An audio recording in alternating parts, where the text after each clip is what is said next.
notable to me that in, you know, a certain span of time, around like before he hit 1 million subscribers as well, when he was, you know, kind of buddying up with Benny Johnson. U.S. prosecutors allege a media company linked to conservative influencers who regularly reach millions, including Benny Johnson, was secretly funded by Russian state media employees. And a little busy this week in the old news section of the internet. Jeremy from Geeks and Gamers. I appreciate everything you've done for us. We got Nerdotic, Gary up on the channel. But I gotta bring on the great Alex Jones. Yes! Alex Jones! It is awesome to be here. He grooms his beard better. Yeah. He grooms his Star Wars theory really well. Yeah. Jesus. You know, it's funny to me that Critical Drinker is somebody who advocates so strongly for stoicism, when part of being stoic is being a straight talker. But if you look at what Critical Drinker does, he is really good at saying nothing.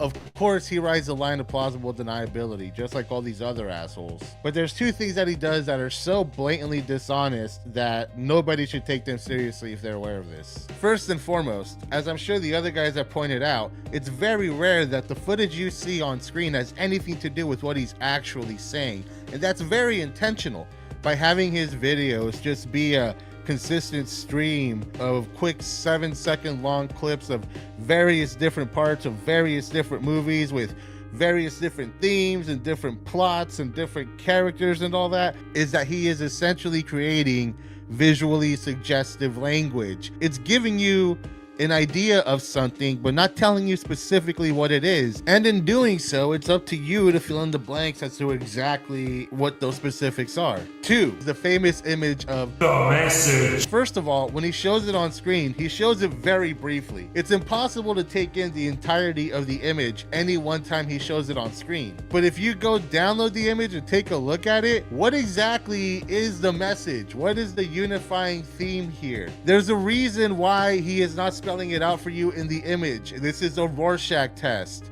When he shows you this and says this is the message, you decide what that message is. If you actually take Critical Drinker seriously as a movie critic, all you're really saying is that you are exactly as easy to manipulate as he thinks you are. Where did that change? I mean, when did the anxiety start taking over? When it actually matters, you know, when you're like auditioning for, you know, for your work, your career, your life, you know, you're an adult. It's not just fun and games. You're actually trying to build something. And when it doesn't work out, you start to kind of get, you know, it's a heady game acting, you know. For any movie you book, there's probably, you know, dozens of rejections, and that can play on you. So you start to kind of put pressure on yourself, you know. Sometimes you go through stints of having really good auditions, really solid auditions, being like, I'm good. Every time I go in the room, I feel centered, I'm present, I'm ready. Other times, you're like, man, I feel like I forget how to act. And you're on shaky ground every time you step in a room. You said that there's a search to be in the moment. Mm-hmm. Does that only apply to acting? It's everything that reality looks and feels and smells and sounds like, but you know it's not. And you're completely in control of that unfolding. And that's the time where I really feel the most present. And I think that's part of my addiction to acting, because I struggle to find that in life. It's a bit harder when there's no script and this is just happening in a chaotic form. But the hunt for the moment, you know, the hunt to be present, that's the goal. You know what I mean? Acting is like a temporary artificial substitute that it's like a drug. It's great. My goal in life is to find that, you know, to be present like that in life. It's hard.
Welcome to every video we make. We use one little thing and then we build the narrative out of it. I talked about says one fucking thing and we make a whole video out of it. That's what we do. Words are flowing out like woke Mary Sue, objective truth. They don't mean much, but nothing ever does across the grift of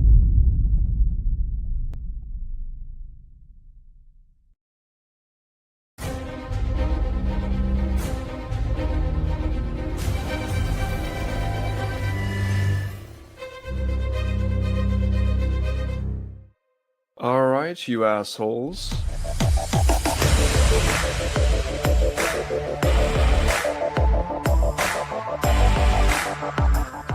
You can pick up the softback trade paper. The what now? How do you do, fellow kids?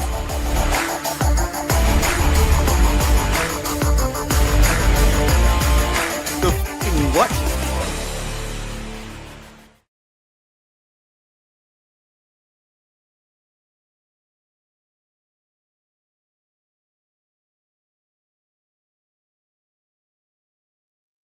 I was waiting to see if somebody else would do it, but I guess it's just me. I'm gonna do it. I'm gonna go first. All right. Hey guys, how's it going? Welcome to this show. We do this on Wednesdays, and by we I mean the royal we, just me. But also the man who debunks himself. No, he doesn't debunk. You don't debunk yourself, but you get what I'm saying. And then Bob. I could debunk myself. It's possible. Let's do it real I'm quick. sorry. I'm sorry. You're interrupting my reading of softback trade papers. We always seem to interrupt your comic book reading time, man. It's very inconsiderate, you know. I agree, but it is fun. So, you know, true. I don't get to read comics today, so I'm gonna fuck with you. That's what's happening. Ah, I see how it is. How you guys doing this week? I'm tired, but I'm okay. I'm good. All good here. Gordy, you're eating my fucking headphone cable. Please don't do that. Jesus Christ. Sorry, cat's being a dick. Yeah. So here we are. It's Wednesday. This podcast kind of is maybe illegal. Technically. I don't know if you guys have seen. They kind of went under the radar a little bit. I missed it at first. You know, Trump's enacted these new things about. Well, we'll just look at it. Let me pull this up here. I thought I had it, and of course I don't, because I'm a professional like that. Yeah. So, well, okay. if anybody's wondering, I'm still looking for Elam. I have not found him yet. Are you kidding me? Oh, god damn it! I know. I was like, fucking, my heart sank before I looked at He's not in my face at all. Here we go. And let me know, by the way, if my shit starts echoing. Excuse me, whenever I'm sharing a screen, because it has been doing that again. And I don't know why. And real quick, we got Ryan here. Whoa! Nothing but media. No. We just fucking leveled up. So Trump has classified certain things as political. Essentially, there's no other way to say it. Pre-crime. These are thought crimes, literal thought crimes. Like it is illegal to hold these ideas. Apparently. This seems really enforceable. Yeah, of course. You know, and it's also but guys, the sign I just of want to say capitalism is wonderful. I love a very it. secure administration. You know, they're very secure in what they believe and their hold on the people's minds and stuff if they're doing something like this. So his designation of Antifa as a domestic terrorist organization last week was a perfect encapsulation of both the administration's authoritarianism and its clownishness, which is yeah. I mean, it's on one hand, it's like, what? How fucking absurd. And on the other hand, it's like, well, but then the implications of it are not good. Whenever you say we're doing a war on terror or a war on Antifa, which is like saying we're doing a war on people who like vegetables or something. I don't know. It's just most people are anti-fascists, just by default. Most people. And I got a video that kind of makes that case if we want to watch later. But I mean, it's one of those things where if you aren't anti-fascist, like that's a self-report. That's fucked up, man. And it's wild that they're just like, yeah, you can't call us fascists, and you can't be anti-fascists either, because both of those things are no crimes. So it's an executive order, so I mean it has limits, of course, on what it actually can do. But what an executive order does is it encourages law enforcement or whoever it's directed at to focus on this type of thing. So it's not actually passing a law; it's just like this is a private. And it can also be challenged in court. Like you can take them to court over, they can get sued for it. Which I'm pretty sure most of these will probably be taken to court. And the Republicans have been losing in court. So, but how long do they care about that is what I'm kind of wondering. Like, they seem to be setting up to not give a fuck anymore. Like, to put themselves in a position where it doesn't matter what courts say. Well, I feel like there's a lot of pivotal ones that they would have, like, fought back against a lot more if they thought they could win. Like, for example, the Jimmy Kimmel stuff, they backed off from that completely. Well, Donald Trump has admitted on microphone that he knows he can't win a free speech case against stuff like that. I think that they are gauging. Well, I mean, for one thing, Stephen Miller is running the show at this point. I agree with that. I think he's the one making all the big choices. But I think that they're kind of gauging the response to things before they decide whether they're going to stick with it or not. Well, think about this. They packed the Supreme Court because they know they still have to abide by the rules right now. You know what I mean? So that was the whole point of doing that. So they will probably continue to play by those rules as long as they have to. But the Supreme Court should technically be, I hate to say this, on like MAGA side, considering the amount of people they put in there and the amount of people he appointed. But it's just not working out that way. They're running into a lot of roadblocks. There was a couple of op-eds like that came out that talked about how they're just losing a lot of really pivotal things and it's going to be interesting to see what they do. I mean, they lose stuff every day. They just never talk about it. Right. Well, I mean, I don't remember if it was on here that we talked about that kind of doesn't matter to their people though, because they don't think they lost. They tell them that they win.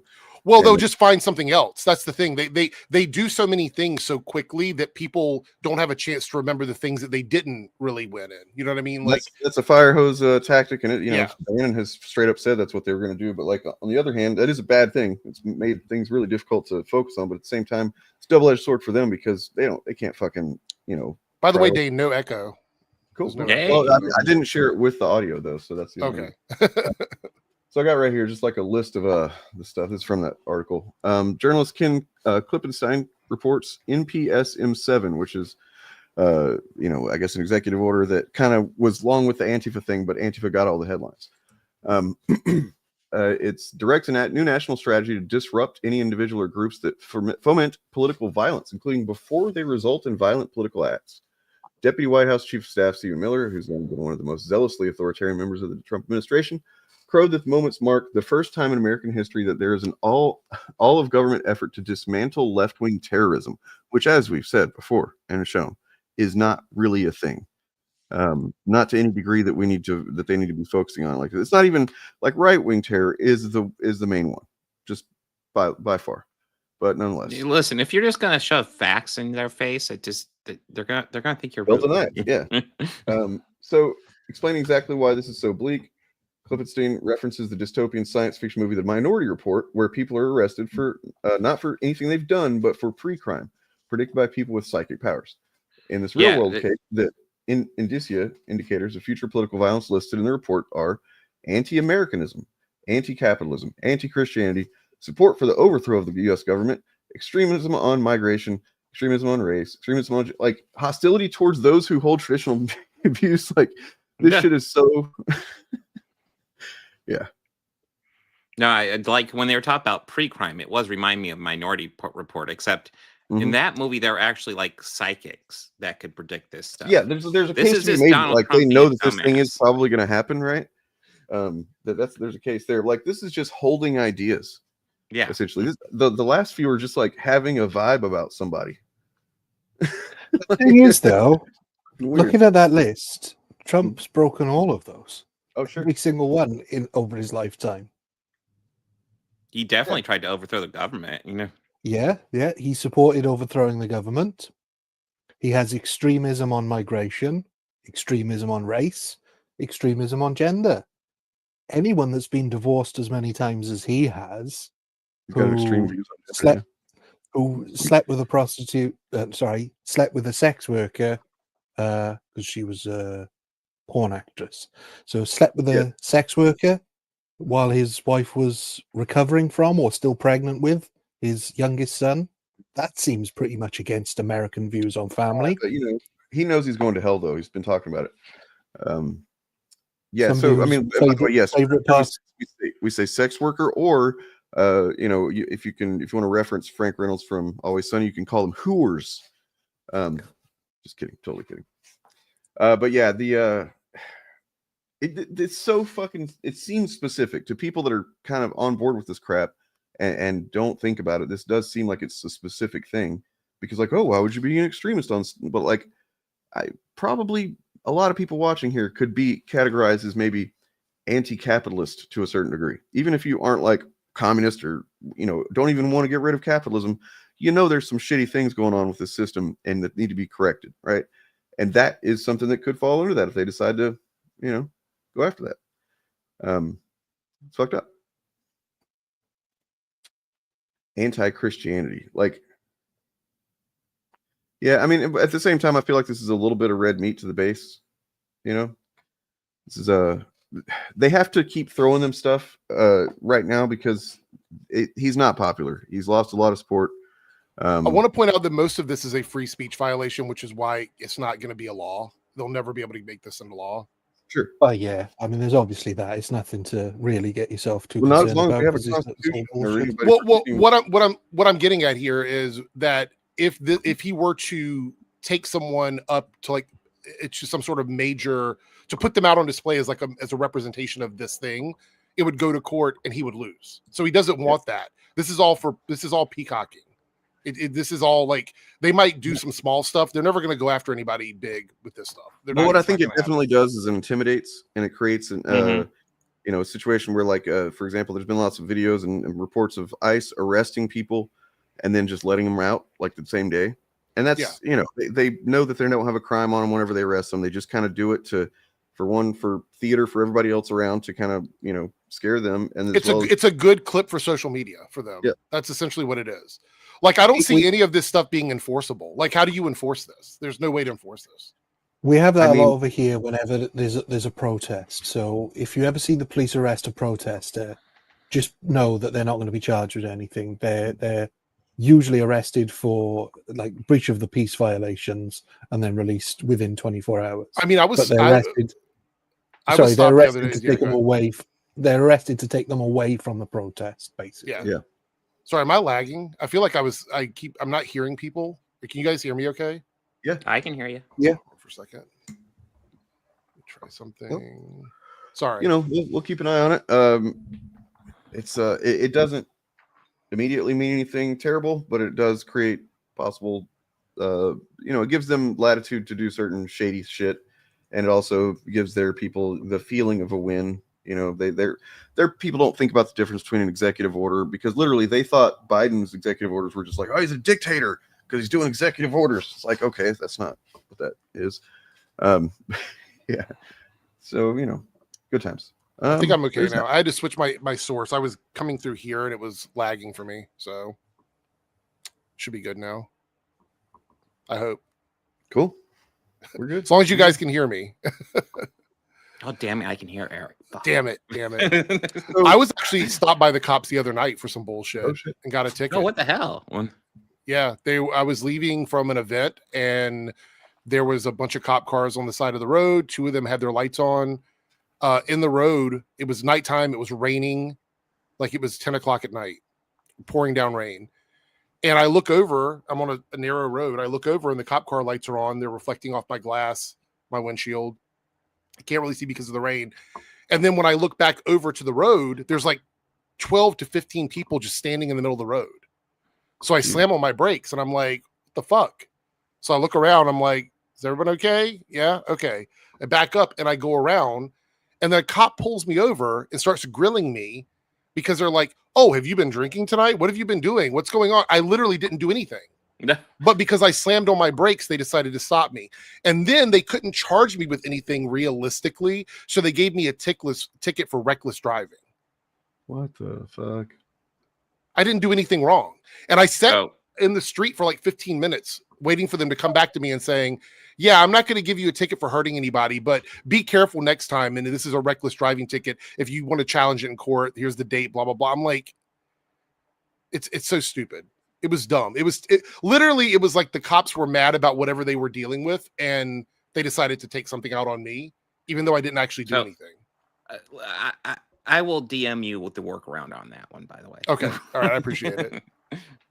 Thank you. We don't. But anyway, yeah.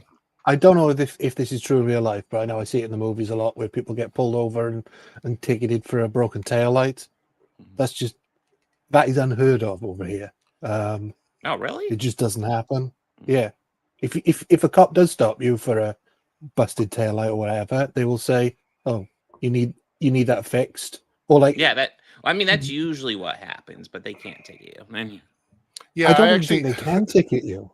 I mean, if it's dangerous to drive, sorry, Eric.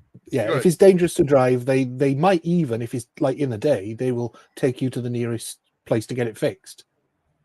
Oh, that'd be nice. I took a selfie of myself while the cops were stopping. Yeah, they're behind me. I sent that to a few people, and I was like, "Yeah, I'm gonna be late for wherever I'm going because the cops are being assholes right now." I've never been in trouble with like the cops in that way, so that I know they were trying to find anything they could on me in the system. They couldn't find anything, so they're like, "All right, so here's a reckless driving ticket." Mm-hmm. Yeah, essentially, like I'll give you specific advice, but yes, pretty much what Daniel's saying. Yeah. It's over a month away anyway, so. I did always wonder about that. What if you happen to get stopped by the cops while you were listening to like NWA? Oh God! pause. I just like the music. No, the funny thing was I actually, because I was thinking, like, did I actually hit someone? Because the way they stopped me, 2 other cop cars pulled up behind me. I'm like, did I actually hit somebody? Because I didn't think I hit anybody. And when they came over and talked to me, said, any questions for me? I said, did I hit somebody? No. Well, then what are you stopping me for? It just doesn't make any sense. Sorry about that. I had to jump off and do a quick phone call. Okay, well, welcome back. I had jump off just a second ago for the same thing. That the but- Antifa money finally coming through. I mean, you have to think about. So, like, whenever you get pulled over, what's the first thing you say? Why are you pulling me over? Well, essentially, yeah. Hey, officer, what seems to be the trouble? Yeah. Because Please you don't shoot can't me. admit to anything. Yeah, So, yeah. like, No, it's- there was like, no it's all admitting this anything. fucked up thing. Like, you can't, like, don't be honest with the cops, even if you know. Well, you they did. asked me, have you been drinking? No. Have you been doing any substances? No. Where were you coming from? I was just coming from a job. Okay. Where were you at? Blah, blah, blah. Answer that question. Let me see do you have proof of insurance? Yes. Let me see all of your paperwork. Yes. Here's my ID and all that stuff. They go away. They come back. Literally, they couldn't get me on anything. That's why I was like, they're writing me a ticket for essentially nothing. I love when that happens. Like, oh man, you're trying, aren't you, bud? They really were. They were doing their best. Something useful, you know. Again, another thing in the UK, you don't have to provide your license and registration there and then. Because most I just learned about that the other day. I learned that, like, basically since World War II, you guys are a little bit, about having your papers, and that's understandable. Well, basically, the police, what the police do is they have the power to give you what is known as a producer, which means that if they suspect that you've done something wrong, or that if you're doing something wrong, because they can check whether your car's like insured and such. Yeah. But if they suspect you're doing something wrong, they'll give you a ticket that says you need to go to a police station and show them your license and that you own the car within like 7 days or something. That's how they do it, rather than demanding. That seems much better than like harassing you on the side of the road, to be honest. No, yeah, they love to be able to fuck with people here. It's awesome. Oh god, no, damn it. It's frustrating because police, in theory, police should just be here to help us out. That's what they should be here for. But instead, it's man. I think the cops are fucking with Dane right now. What the hell? Are y'all able to see the screen and stuff, or what's going on? Yeah, I can see everything. Okay. I think. Yeah, I can't see shit, so I'm gonna have to exit and come back. I don't know why it keeps. Okay. Out. I don't know. I guess I need to contact StreamYard, but I'll be right back. All right. Well, I did pull up this tweet. We can talk about this. This is a tweet from Kittical Puncher, and I just thought it was pretty funny. So he's responding to Culture Crave here. James Gunn says Supergirl is a space adventure. It's like Guardians. And Critical Drinker's response is, you mean like every movie he's ever made? Who can guess what's wrong with this statement? I mean, he's never made a bunch of space movies. Like, he's only made one franchise was a space franchise, and that was literally just Guardians of the Galaxy. Well, I mean, I would also add that James Gunn isn't making Supergirl. That's true. That's true as well. Yeah.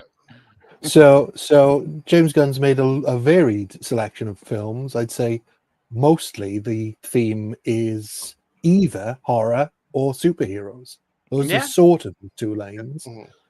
But yeah, was Slither in space? Was that the space adventure? It was aliens, but it wasn't in space. Yeah. Was Dawn of the Dead a space adventure? A little spaced out, but not in space yet. Super definitely doesn't involve space. I mean, even the Suicide Squad isn't a space adventure. It's a space creature in it, but it's not a space adventure. I mean, and Superman is only a space adventure in that he's originally from space, but he's from space. Yeah, we never see. I changed my stream title and thumbnail right before, and it actually goes perfectly with this, which is he's not trying anymore. I don't know if he was ever really trying, but like he's definitely just coasting on autopilot with the grift these days. It's fucking lame. The video I watched yesterday was very lazy. And the thing is, I think Birdman covered that one today. So I covered it yesterday. Yeah. Birdman covered it today. It was very lazy. It felt like he wasn't even trying anymore. And apparently the background video wasn't even edited by his editor. It was from another person's video. And he just put it, Nerdstalgia, I think is the channel, someone said. So like Nerdstalgia did a video about a similar topic. He just took their video, muted their audio, and put his audio over top of it. Classy. I mean, yeah, he's always been quite lazy, but it's got lazier the more money he's made. So, I mean, if he gets really successful, he's just going to be him farting in a microphone. And you still get 2 million pretty much views from his there. very good audience. Him farting in the microphone would probably be better than a lot of the arguments he's been making. It'd certainly be better than Rogue Elements. Fuck yeah. The thing is, they're still talking about a movie that came out in July. Yeah. You know what I mean? So obviously it's still relevant. And that's the thing. Like they're talking about how James Gunn's DCU has failed. And really, there's only been one movie and it was a financial success. So how's it failed? Like They almost immediately got a sequel greenlit. Yeah. I mean, I just noticed something, guys. So the title of Rogue Elements is Rogue Elements, Aryan Drake story. Oh shit, you're right. That's Damn. true. Whoa. But Unfortunately, he's too stupid to put any sort of Nazi subtext in his film. So I think that the reaction, the responses to his terrible content that he produced, I'm sure was really feeling himself about. Along with just like guys like you guys, Birdman, just taking him down. Like there's so many videos that have been coming out in the last year or so that are fucking solid takedowns of his content. And he has to have seen some of it. He's definitely, because you got to think, if you're a critical drinker, you're one of the biggest, if not the biggest fucking movie whatever channel on YouTube. Even if it is gruesome bullshit, you got to be thinking, I'm fucking awesome. I'm doing this shit. I'm on top of this game. Nobody can fucking touch me. And then suddenly you just start fucking getting death by 1,000 cuts. And then you go, well, okay, I'm gonna put a movie out. Then people will see. No, they won't. And so he's probably just really deflated. And that's good for him. Good for him.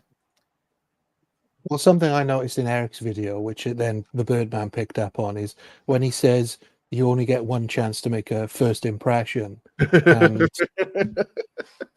for somebody who's going back and making another film because his other film was so badly received by his fans, is a hell of a statement to make if you're completely unself-aware.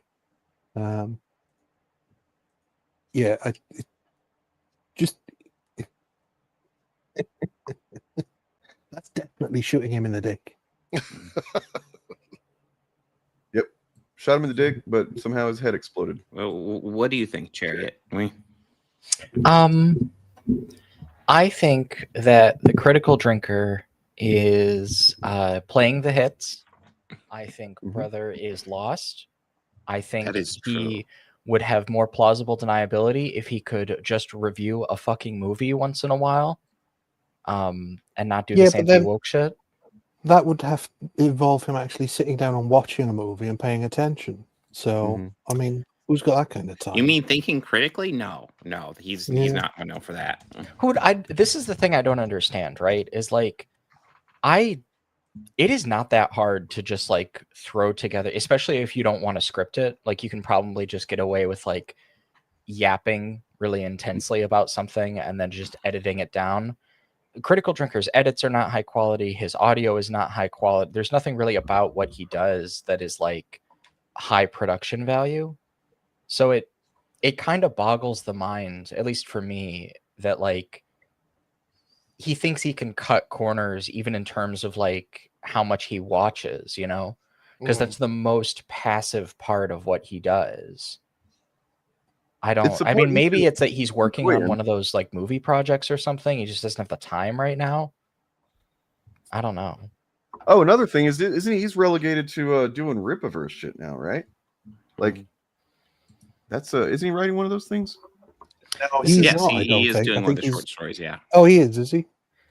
I think it was Eric that said in a video that like so it used to be like celebrity musicians when they were like on their way out in the public eye, they would like play in Las Vegas. And Eric said, you said in that video, it's like, oh, Critical Drinker, like his Las Vegas tour is like a month out or something. I think that he's kind of been doing that for a minute, because I think that's kind of what Friday Night Tights is, right? Yeah. Well, yeah, looking at your video the other day, Eric, which was excellent, analyzing their lack of growth is pretty telling. Yeah, well, I did that thing where I looked back at like the older, like I went back 2 years and 3 years to see, and there's no big bubble of growth on Friday Night Tights, which is weird because subscribers went up but views didn't. And there is a correlation there. You're going to see some sort of growth. What's up, Dyad in the Force? Good to see you. And I noticed there was no growth in viewership based on subs. So it's either subs are subbing and not watching the live stream, or he bleeds subs. People stop watching, and then the new ones come in and sort of replace it a little bit. That's the only way it makes sense, because you can't like it's plateaued at a weird spot, and it's been like that for about 4 years now. So after COVID, it's like they hit this bubble where, you know, you see the Alex Jones streams get like 500,000 views or whatever, you know. But other than that, it's usually between 160, 180 to 300 usually. And it just hasn't changed at all in years. You've also comparison of several of the larger channels, you know, independent channels, and it's all looking the same. Like at pretty much every metric when it comes to the peak of these guys, the top, you know, performing channels and whatnot, they're all at least stagnant. Yeah. And then you got guys, examples like Jeremy Griggs, who's, oof, you know. Here's an indicator that I only just noticed, because he did that production hell on The Wizard of Oz, which we briefly mentioned because it's a film I covered as a famous flop. But he was doing a series of those, and I wonder when the last one was, because I think the reason he chose The Wizard of Oz was because Wicked. He's trying to cash in on that. Probably. Well, I think he's also doing this Crash and Burn series, and like I think that one is really greatest hits territory stuff. It is. Like, because there's Amber Heard over here, who, by the way, like that Johnny Depp case ended like what, 2 years ago? There's nothing to talk about. There's nothing.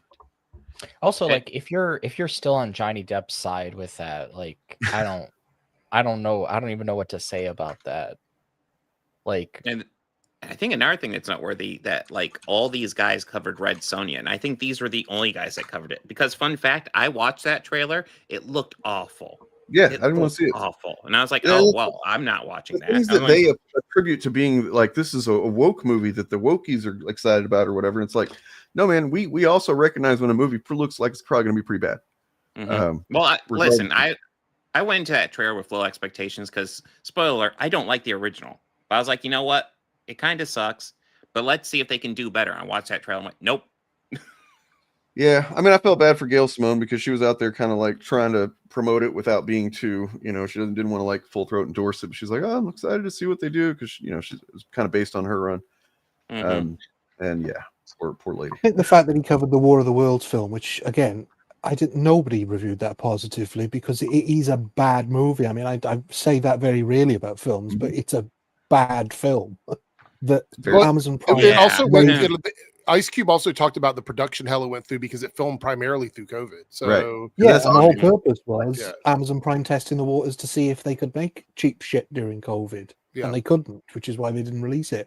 But that gets 1.3 million, whereas like his review of K-pop Demon Hunters doesn't break 1 million because he's being positive. His review of Nobody 2 gets less than 300.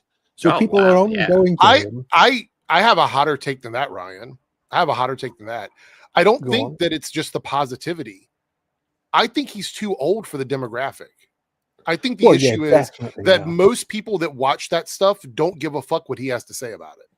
You know 100%. But I just think that people go to him because they want to hear him take the piss out of a film. That's all they're there for. Yeah, they don't. So it's a combination of both. Like his viewers aren't going to tune in for a positive review, and he's not going to pick up new subscribers because he did a review of K-pop Demon Hunters and said that it was good. You know what I mean? That's not going to happen. So he's painted himself in a corner like most of these channels have. He definitely tries to, because like we talked about in that video that Turf and me and Bob made together about him. Like he's in the Hollywood Hates Men video where he's like showing all these classic men, you know, manly men, stoic men, and it's like ranges from dude from Taxi Driver to like Tony Stark, and it's like what era are you talking about, man? Like, you know what I mean? It's just a 35 plus year window that it's like, oh, so he's just trying to net the biggest, you know, chunk of the demographic that he can. That's why he remains vague in a lot of stuff. Well, this is, I mean, you know, I think this is kind of what it is it's like he's a man in his 40s making content for people, you know, a lot of whom are very active on YouTube because they're in like their 20s, Mhm. but he's got the politics of someone in their 60s. And it's just like, it's so he has to sell you on like 3 different competitive and mutually incompatible nostalgias. One of them is like, because, you know, if you're a Zoomer or even like a younger millennial, like I'm not even really nostalgic for the 90s. My nostalgia is all like 2000s and like, you know, a little bit of like the early 2010s shit, you know, and like the George Bush and Obama years is where my nostalgia is. And so now I see, you know, this is like the Andy Pants gaming thing where it's like video games used to be good. Like when there was a Call of Duty every year in like the 2000s and it was all like the same bullshit. Cause you know, that's like a masculinist fantasy for him. And that works if your audience is like, you know, not meaning to be rude, but like a bunch of like 17 to 22-year-old like dipshits, people who don't really remember anything before that, and they've just started to like phase into adulthood, so they've encountered the emotion of nostalgia kind of for the first time in their life on that time scale of like decades. And I just think that like when you're when you're cultivating that kind of audience, which I think all of these guys try to, because that's how the con works, is like you constantly need young, gullible, like mostly men to kind of like phase into your audience that you can cater to. I just it they're Do you think they've pipelined them out? You know, do you think they funneled them out? Like, because they're basically the gateway, for lack of a better term, they're like the gateway drug to the end goal. We've talked about this many times. Dane's graphic is a really great way to show that. But like, I wonder if they funneled them through the system and they're on the other side of it, and now these channels don't matter to them anymore. That's what I feel think like it is. Yeah. You have to be at this stage, you would have to be terribly naive to not see through the critical drinker. And usually naivete is a function of one of 2 things: profound self-delusion, which of course you see with a lot of the parrots, or just being very young and not having encountered something on a sufficient time scale to kind of tear it apart. Because, you know, like when I see people being nostalgic for like 2018, you know, which is what you'll see in like a Grums tweet or something. My thought is like, you have to be a child or a dipshit to believe this. And if you're a child, you're excused because you don't know anything else. Right. You know, like that was your childhood and now you're a teenager, which these guys prey on again, because teenagers, they have a lot of emotions, but they don't have a lot of points of reference. One that they prey on is autistic people. This is also true. Yeah. It's been an incredible amount of people that I've encountered, you know, that are on the spectrum to some degree or another, and then just like interacting with these people that are still their fans and stuff. Sometimes over the last few years, we can smell our own, and yeah, it kind of becomes it pisses me off on a whole different level when I think about that too. Because the autism almost by nature kind of like it makes it difficult to socialize, especially these days. So like it seems like it's probably really easy to pick off people that are socially isolated, can't figure out why they aren't able to connect with people. So they start, rather than looking at how they can grow and how they can learn to socialize better and stuff like that, or find places to do that, find ways to do that. They find that come across Critical Drinker or whatever. But the good thing is you can basically go to anywhere on Reddit or something that this stuff is discussed, and you will almost certainly any time of day, any day, see a couple of people talking about how they no longer are Critical Drinker fans. I see it all the fucking time. Oh yeah, yeah. I mean, we've talked about this before, but like the Midsummer review, I think, was one of the things that like a lot of film people just followed the Critical Drinker, and then he put that video out, and they were like, "Bro, what do you just hate women or something?" Yeah. And like, yes, he does. Yeah. And like that, but it was a mask slip because that was a film that was pretty well received, and his reasons for not liking it were very transparent. His video was low effort. He got stuff wrong, as I recall. The glass onion thing, that's another example of him. Like, he clearly just wanted to hate Rian Johnson. I mean, I'll always remember getting upset over Prey because showing a woman beating up a predator, because famously Arnold beat up the predator with raw brute strength. Well, and this is like, I want to say that like something that we're going to see going forward, and I'm not saying that this will resolve itself in one particular direction over another, because I think it's still up in the air.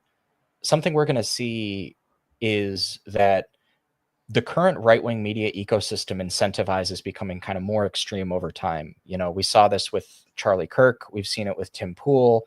All of these right-wing media influencers, a lot of them start out like, oh, I'm just a libertarian. Oh, I'm politically unaffiliated. I'm politically homeless. I'm a centrist. But they have to move right over time. Their audience gets more extreme and they get tired of the bullshit. And this makes it harder to serve as an entry point. So you either let your audience outgrow you and you have to keep seeking like new audience members, or you move further and further to the right. And I think the critical drinker doesn't seem to know which one he wants to do, because one of those is acidic to the prospect of like building a career as a director. Yeah, if you're going to become like a right-wing polarize schizo, you're not going to, that's not going to fly. Yeah. You know, and it's one thing to have right-wing politics, but I just mean in terms of like the propaganda and like the hatred and the bile. Yeah, I don't know. It's just he's going to have to make a choice at a certain point. And maybe he's feeling the pressure to do that right now, or maybe this is just kind of him keeping up, you know, his upload schedule while he tries to port into other things, which I think he would like to do. And I'd like that for him, to be honest. If he never uploaded a YouTube video again and he just made like a bunch of Rogue Elements series films, a bunch of Ryan Drake adaptations, and kept writing his books, more power to him. I honestly like, I think that would be better for the world. So it's tough to, you know, to see this and be like watching somebody who clearly has some kind of creative impulse just kind of like toast himself because he needs the right-wing money. And there's nothing analogous to this on the left. So it's not like you can sort of pull him away. You need to kind of either be like really invested in like creative industries or in commenting on them, or be kind of like a career Google debunker. And the intersection between those things is limited. You know, that's where you get somebody like the Birdman, because he like was doing those flat earth responses and stuff, but he was also doing like film commentary. The number of guys who are like that is pretty limited. You know, the ecosystem is not quite there. And I think mostly we've seen a big blossoming of anti woke creators because of the election. Presidential elections that swing the politics of the country massively spawn a ton of like media content in their ecosystem. You know, it just kind of seems like that's how Trump getting elected worked last time. It seems like that's how it's going to work this time. Now a bunch of people who otherwise are not really politically inclined or like would really rather not talk about this stuff for other reasons, now they're constantly having to make posts where it's like fuck ICE and shit like that.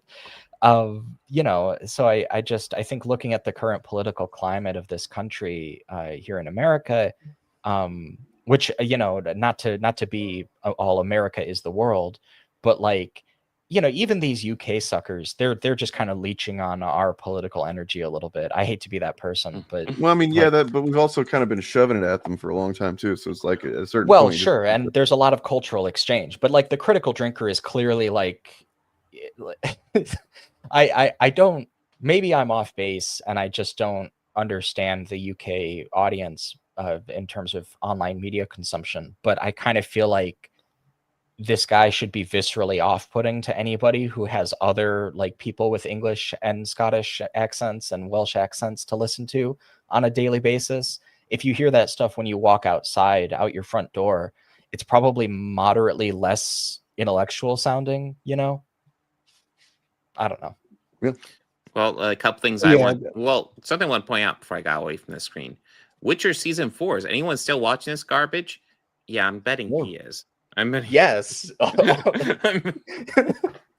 Wait, what are we talking? Like, it's a ton of reporting, and it's not even like really out. So I don't. Oh, this is classic drinker template, though, isn't it? Yeah. Nobody's watching this thing which I'm going to spend this amount of time talking about because it makes me money.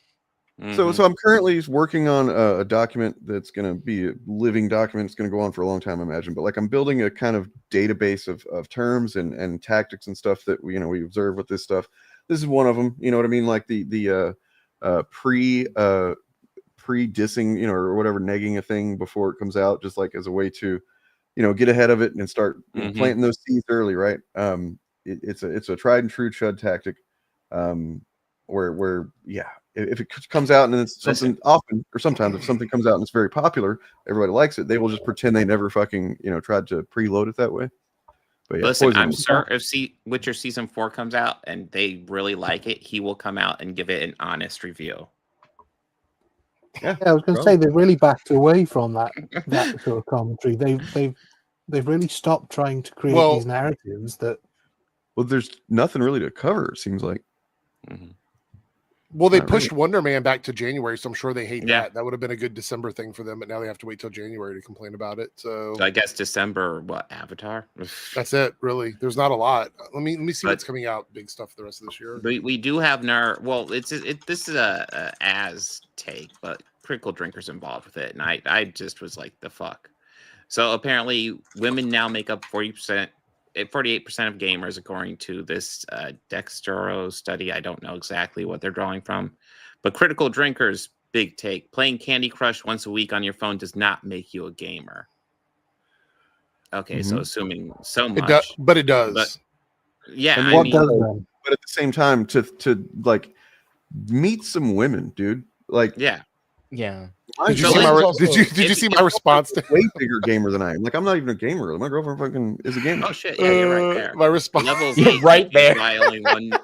The only vagina your chick will ever know is the one that you paint on your hand before you go into animate it's in your multiplayer game. Oh my god! Jesus Christ! Damn. But no, like I just saw like the heels versus babyface thing. He's right, and it's like, so like if you are a game addict and you played Tetris a lot, does that not count? Because I played Tetris a lot when that came out. Well, I mean, you could just flip this around, right? He's saying that playing Candy Crush once a week doesn't make you a gamer. So if they're no longer watching Marvel and DC or reading those comic books, then they're not Marvel and DC fans. I mean, that's essentially the same argument. You know what I mean? Like, this is their standard, not ours. Also, like, watching a couple blockbusters a year doesn't make you a film critic. It doesn't. Like, if that's the route we're taking. I mean, for Critical Drinker, watching no blockbusters and just making stuff up. That's also just following like the mainstream media and like reposting like videos where you just read articles about things that you're not interested in watching. Yeah. The funny thing is, though, we can test how much the Critical Drinker is indeed a gamer himself by looking at his 3rd or 4th channel, which is about gaming. I haven't looked at that in a while. Well, yeah, because he doesn't post anything significant there, and everything he does post there has been roundly criticized by real gamers. Also, what is Candy Crush even still a thing? I mean, that's a boomer statement. It doesn't even make sense anymore. Yeah, You know what I mean? This is like something that would have been like an interesting point to make like over a decade ago, like a decade and a half ago. Yeah, but the other thing is that the reality behind this is they are afraid of women being better at something than they are. So their way of preventing that from happening is creating a standard that women cannot achieve in their eyes. There was a video the other day where I talked about it on my channel, where Yellow Flash had a massive crash out stream with Lofty Pixels. I saw that. Fake gamers. And it was the most, I don't even know the word for it. It was stupidity. It was just a stupid argument. I just have to be honest, like you upload a lot of like really funny like react segments and stuff. That one was one of your best. It's like a work of art, that fucking video. Thank you. I appreciate that. Yeah. Sometimes people say like, oh, react content isn't like you're not really creating anything. I disagree because of stuff like that. I mean, it was just funny because so it was Yellow Flash, right? So Yellow Flash, Tom from Midnight's Edge, Legal Mindset, who said like one thing the entire video. I think it was like at the very beginning. Lofty Pixels, Rennie Draws, who is a comic skate artist. What was it? Nina Infinity and Anna, that Star Wars girl, right? They're all sitting there together. And Lofty is arguing that women in general are not gamers. They don't Oh, understand yes. gaming, all of this other stuff. And he's arguing with people like Anna, that Star Wars girl, who is literally, look, I'm not a fan of hers, but she games all the time on stream. So I'm like, what are we talking about here? Well, I he think goes at her so fast in that clip too. Well, She disagrees with him mildly about one thing, and then he immediately explodes into a tirade about women. Yeah. That's crazy. Well, I mean, I think what you're seeing there is they're letting a true believer in on their grifter panel. Exactly. And he did, he doesn't realize, oh yeah, this is all full of shit. You're just spouting bullshit, and he just thinks, oh, this is true believer shit.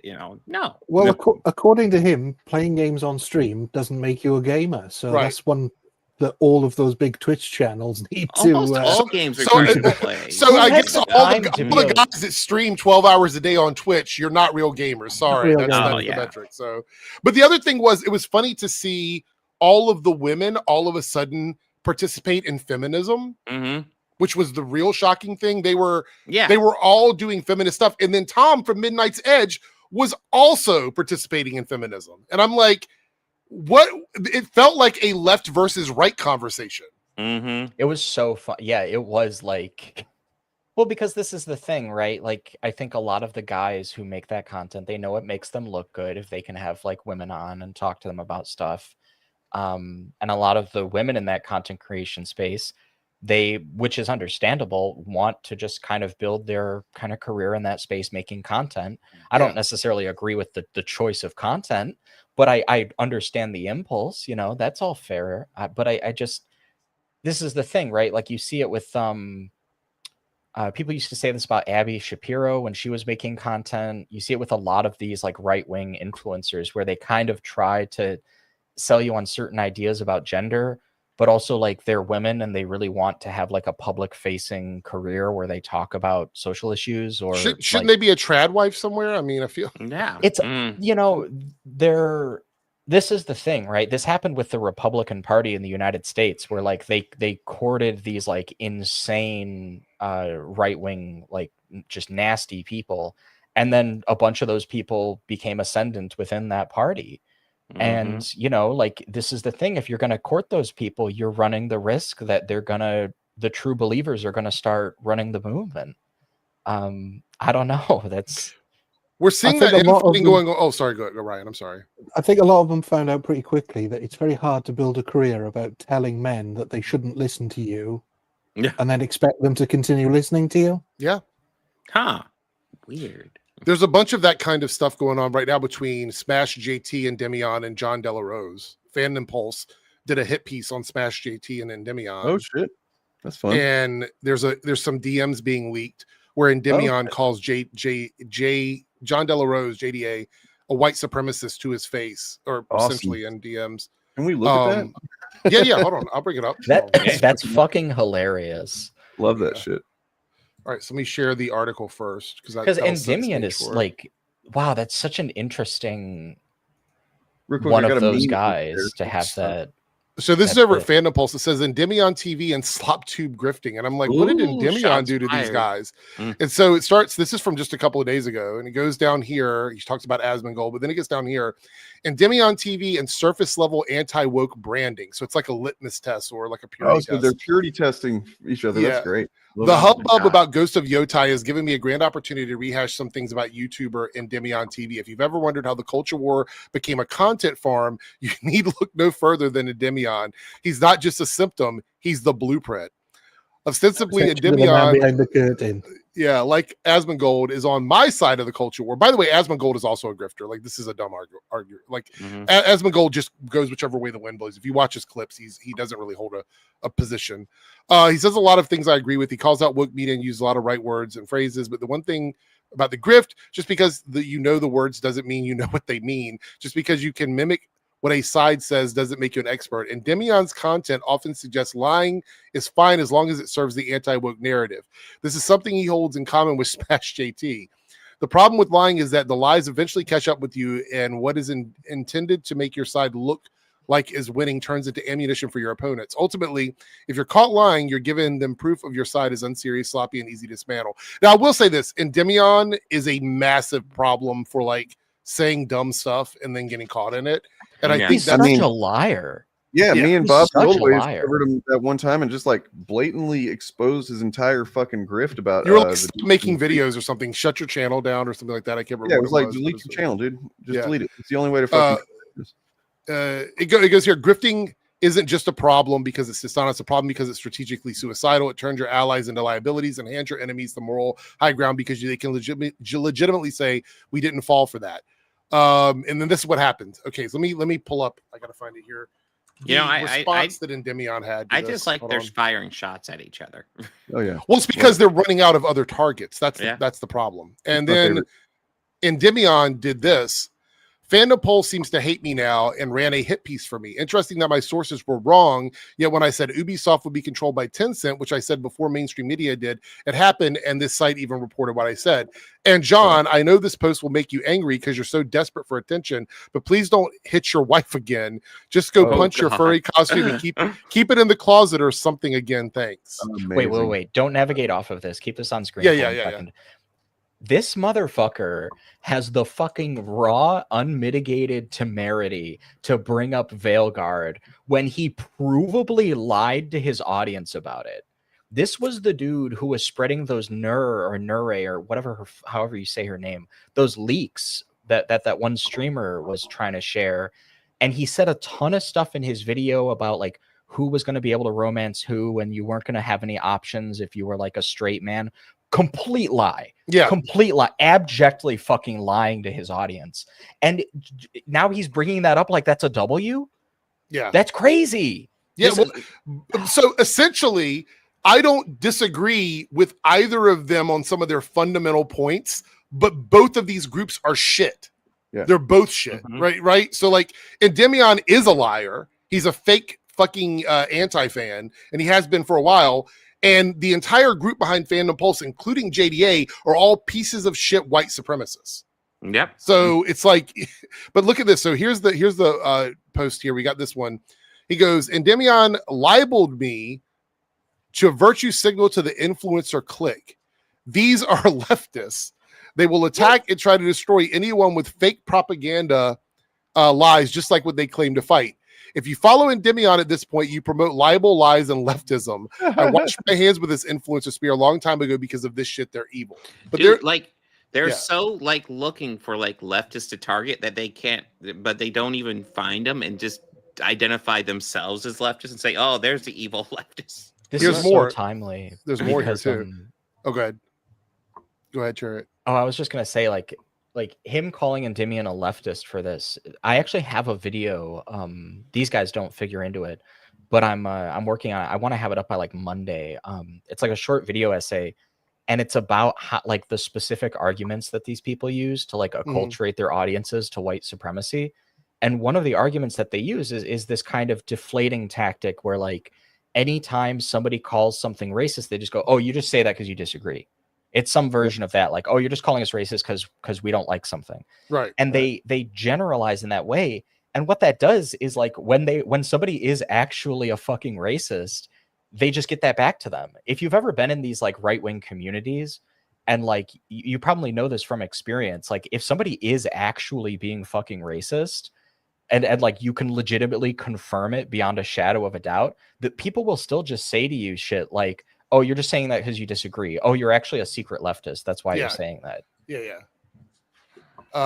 Endymion called me a white supremacist and hateful to anyone who isn't white because I stand against white replacement theory bullshit in culture. Which is racist. You've been grifted by this guy, folks. Don't shoot the messenger. And then we see this message here. It goes, this is Endymion messaging him. Look, if you want to be a white supremacist, go ahead, but don't get mad when I don't agree with you. Look, I really don't appreciate how they're just taking all of our criticisms and using them against each other. I know. I'm cool with it, actually. I feel like they just watch our stuff and they copy and paste. Yeah. Like, how do I go after this guy? I guess I'll watch Eric Punk's. Right. He goes, I said, yes, it does mean black and gay. When I'm not even white, R-slur, but white replacement is real. By the way, I want to just say this again, and I've said it many times. You can believe in white supremacy and not be white. Like that, you don't have to be white to participate in white supremacy. Well, I mean, look at how many like Christian, like pro-Israel people there are, right? Like, it's almost as if things are a little bit more nuanced in some cases. Not to say that there's nuance in that position, but yeah. Yeah. And then he goes on, then why are you so hateful? This is coming from Endymion. Then why are you so hateful towards anyone who isn't white? Jesus Christ. Endymion, the guy who makes content and comments about like race swapping and stuff like that. This is his content too. And then he pulls the I got a friend shit. I'm married to a Salvadorian. Are you on crack? So yeah, right. Got him. But in the culture in the Western countries are anti-white racist. So I push back against that. Isn't that, what you do too? Then he responds with, and this is the only part of the DM he shared. This doesn't change the fact that you said you wanted black people out. I'm good, man. I don't want to associate with you or Fandom Pulse. And yeah. And then there was one more bit here, right here. It doesn't make me happy to learn that Smash JT and Endymion and their like are dishonest and using leftist talking points to attack the right. It's sad that everyone in the cultural influencing space that gets big tends to not be real. All we can do, though, is keep telling the truth and never equivocate. The ride never ends. It's all about ethics and gaming journalism. Of course, yeah. Sure. Oh, anyway. What did we used to say it was about? Where's that written down? Somewhere, It's a long time since I've used that one. Oh man, it's fucking. It really is hilarious, and it's also maybe a pretty positive sign to see that they're doing this to each other. Well, it's the lack of targets. I do believe that this is them running out of things to generate money off of, and so we're seeing a lot of this infighting. So, yeah. Well, like that, and I also kind of think that it's not a politically expedient moment for the anti-woke grift in the larger kind of political landscape of society.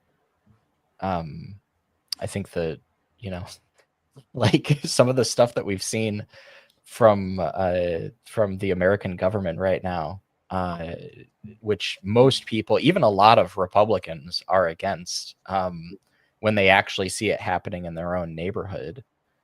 That to me is like indicative of how hard it's going to be, and what a time for people like like geeks and gamers to like pivot to doing MAGA content, because there's nothing could possibly like kill them harder in this current environment than being like, that guy who's like doing all that grotesque, illegal, and racist stuff. Yeah, we're actually going to spend entire like podcasts or live streams sucking his cock. Yeah, that's actually what we love. That's our favorite thing. I don't get offended by shit. I mean, people appreciate when you simp to people in power. That's right. Especially only people if it who makes won't them feel release more the Epstein secure. files.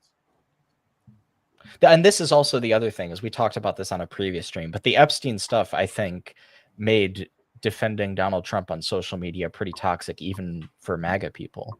Yeah, I agree with that. unless you're geeks and gamers, unless you're Jeremy. Sorry, I just read this. Oh God, that's fun. That's so. The color drains that's from her crazy. face. The color drains. Yeah, she's not wearing makeup for Wednesday. She just watched Friday Night Tights. Yep.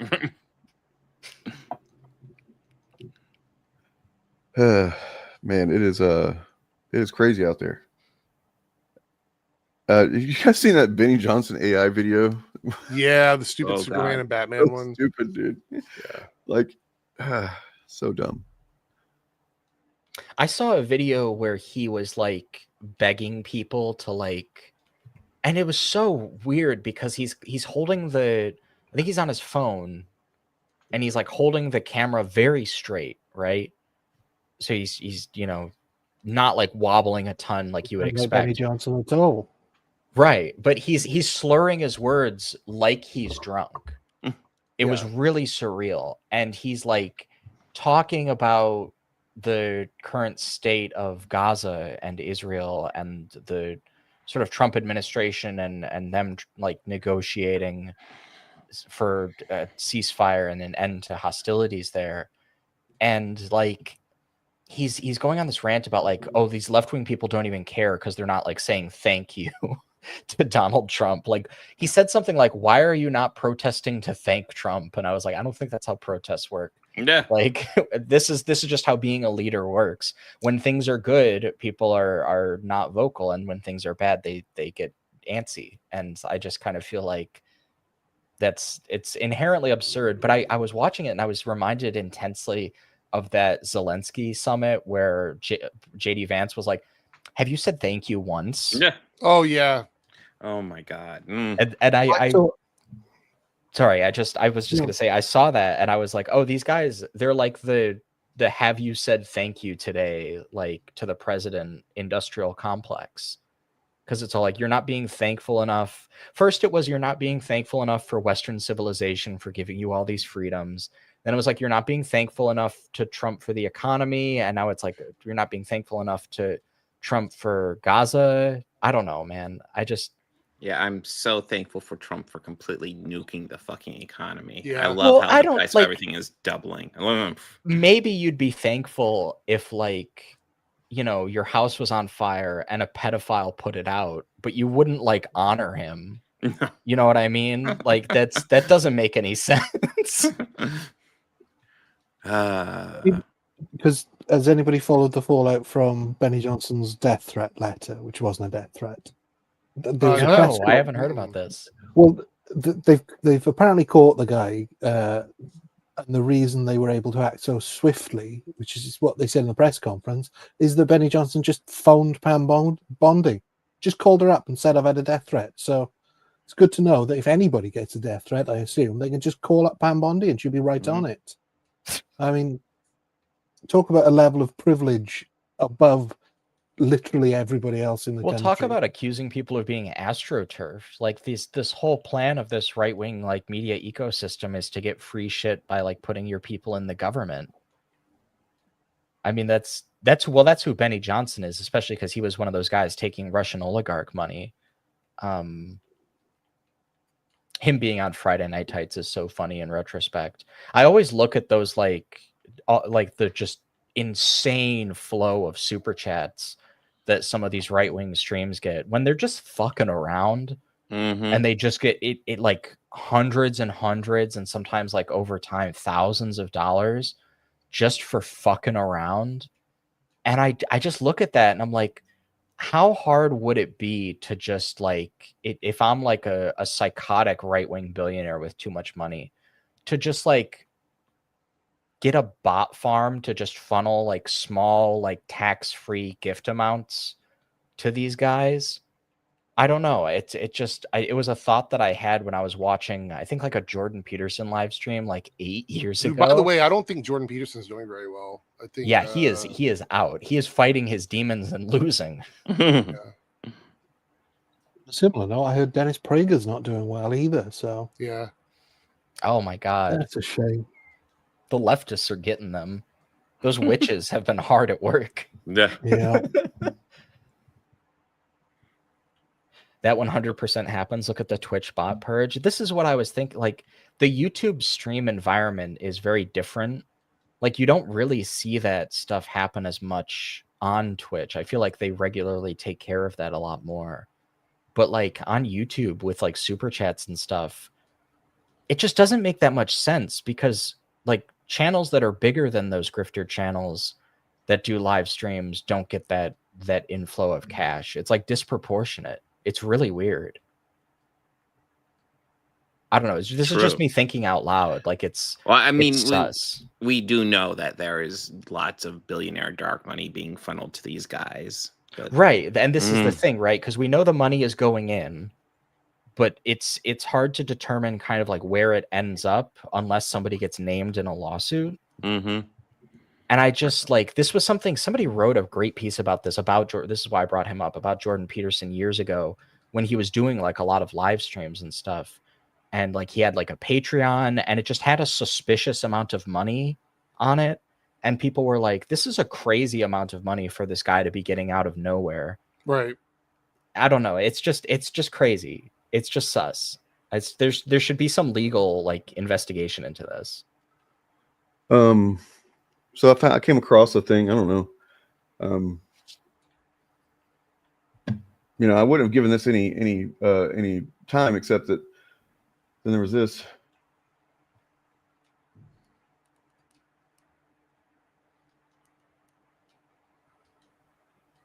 Oh my You know, whether it's god. him or not, obviously, like, it just what a position to be in where you are such a fucking virulent bigot that like a video is getting passed around like somebody had kind of, I guess, looks like him or whatever, and you have to be like, no, it's not me at all. It's whatever. It's like if it was me, I'd be like, that's fucking funny, you know, like that's because who cares? But no, he's what can we say except like total like girl dick supremacy?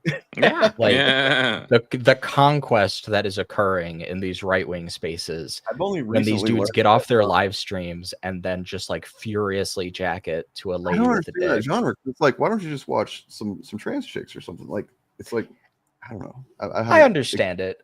It's because it's like it's in the anime sphere of things. It's like the whole Fuda genre is like intentionally playing with like folkloric ideas about like intersex people and about like people who are like who can like change their like sexual traits.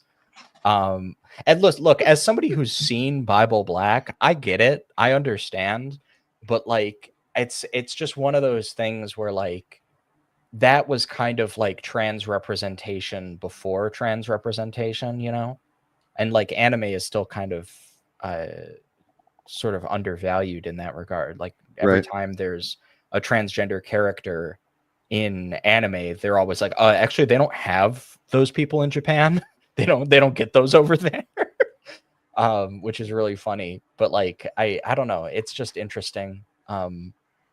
Yeah, like So I think get it. I did an interview recently, actually. This is going to be in an upcoming video with Anna Valens, who had like some really interesting content before getting like mass flagged by YouTube, which was unfortunate, talking about like the like Fuda trans connection that a lot of people draw. This is like a weird thing that it's like it's kind of verboten to talk about because it's porn, you know? Nobody wants to be like, I'm the person who talks about porn, because then that's like who you are, and people sort of just view you that way, and you get like negative press for it. But there's something going on there. So I think for some guys, it's that idea of, well, this isn't all the way gay, because there's a lot of these people who still have that sort of 14-year-old, and I would say like 90s mindset of being called gay is the worst thing that anyone can possibly level at you, which seems to have certainly diminished as the generations have moved forward. But I know when I was a kid, that was literally like the worst accusation anybody could hurl at you. Well, this is the thing, right? About like rates of violence towards like trans sex workers is like a lot of these dudes who hook up with trans women, they know what they like. It's not that it's not this common narrative that you hear where it's like trans women are tricking them. A lot of these dudes, they know what they're about, but like they have this like post-coital like fear, like regret that they'll be like judged by other men, usually that they'll be seen as gay, and this causes them to be like violently in some cases, but also just rhetorically transphobic. But this is something that got exposed years ago, that like a lot of the TERFs in the UK are just watching a ton of trans porn and then like getting really angry about it, and then they post. This is a ton of the anti-trans stuff is just being angry about like you find like Hunter Schafer hot or something. It's weird. I mean, I'll be 100% honest. You know, I date. Occasionally, I come across a trans woman that I'm talking to, and they usually tell me pretty quickly. Like, there's never been this thing where it's like, oh my god, she surprised me. No, they will tell you fairly quickly because they want to know really quickly whether or not it's a viable relationship or not. Oh yeah, and also like a lot of, you know, like if I have that stuff in my dating profile, you know, and like when I haven't used like dating apps in some years, but when I would like get messages on like dating apps or fuck even on like Twitter, the guys who were hitting me up, they were not like, oh, I can't, like, are you trans? No, it was all like, hey, how big is it? Hey, can I suck it? Like that's they just open with Oh that my shit. god! Oh These my dudes god! are not, they are not subtle in the slightest. I remember But early then, on you know, in they get the shame. initiative, Bob, you remember whenever it was me and you and Turf were like, we hadn't been streaming together very long, but we were both like off stream, we were private, and we were like kind of came upon the fact that we are like, trans chicks would be pretty hot, right? We're all like, yeah. It was like, oh, this is gonna be all right. I think we're gonna work. This is gonna work out. You know what I mean? So I don't recall that. I don't disagree, but we had the conversation. I mean, I remember. I mean, I'll be honest. Like, it's actually not my preference, but I'm not against it. No, it's not my preference. Sometimes I'll be. But I mean, I don't have a preference as far as like physical appearance anyway. I'm demisexual, so it's like not. That is true. Yeah. And this anyway, is also... wanted to point out that Drew Struzan died. 78 years old. Oh. Legend. Absolute fucking legend. Did all the I posters. know he died. Oh shit! Yeah. Yeah, I know he'd been ill for a little while because the documentary that was about him was about him retiring. I think illness was part of the reason that he was retiring. But yeah, just that's really sad.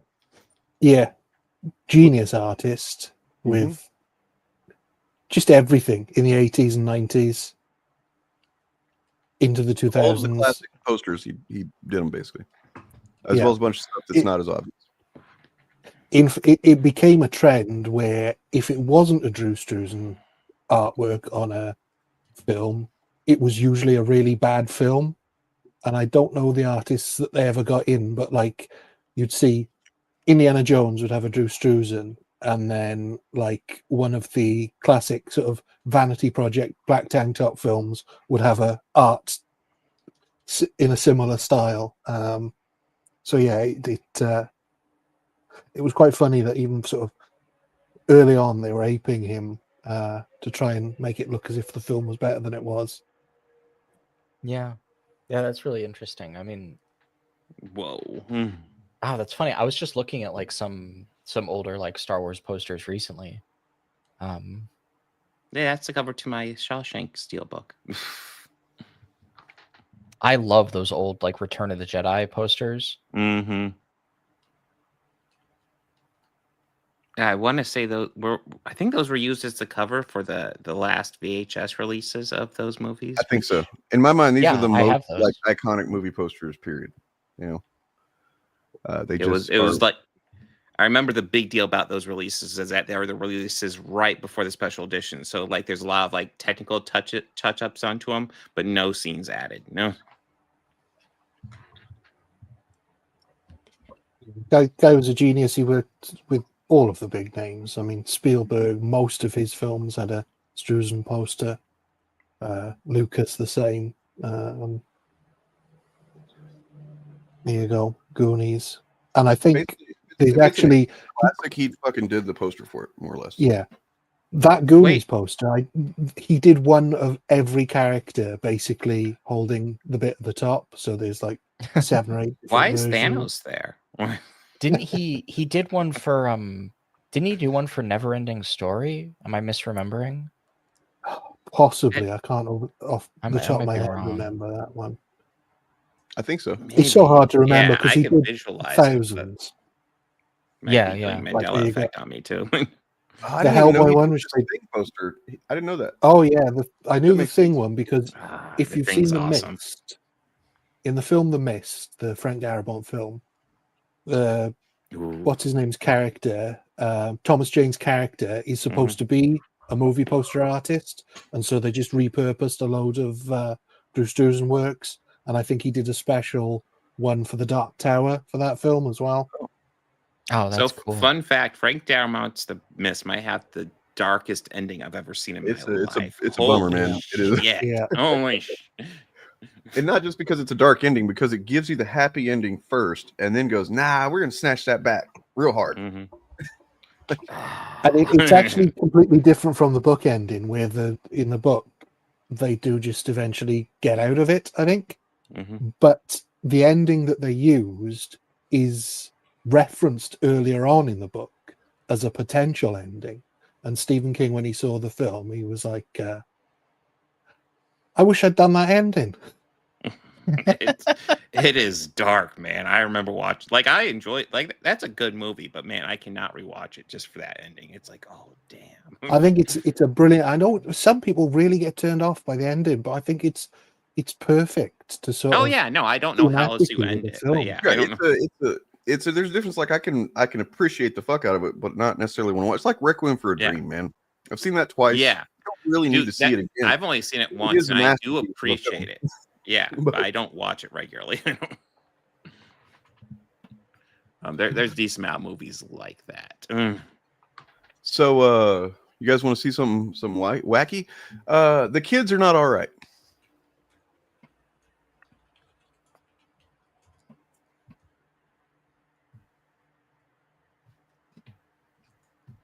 Yeah.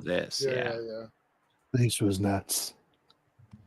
So who would have thought that the culture of the youth that they have developed under Trump, under MAGA, would be something like this? Who would have guessed? Except for all of us who make content and see the kind of comments and shit that we get. You know, the only difference between these people and any kind of chuds we see on the internet randomly are just that these guys are connected to, you know, actual political. They're like in a ladder at the bottom of a ladder that's designed to, you know, get them up to the top and be in positions of power someday. So that's good. You know, they're talking about gas chambers and stuff, referring to rape as epic. Everyone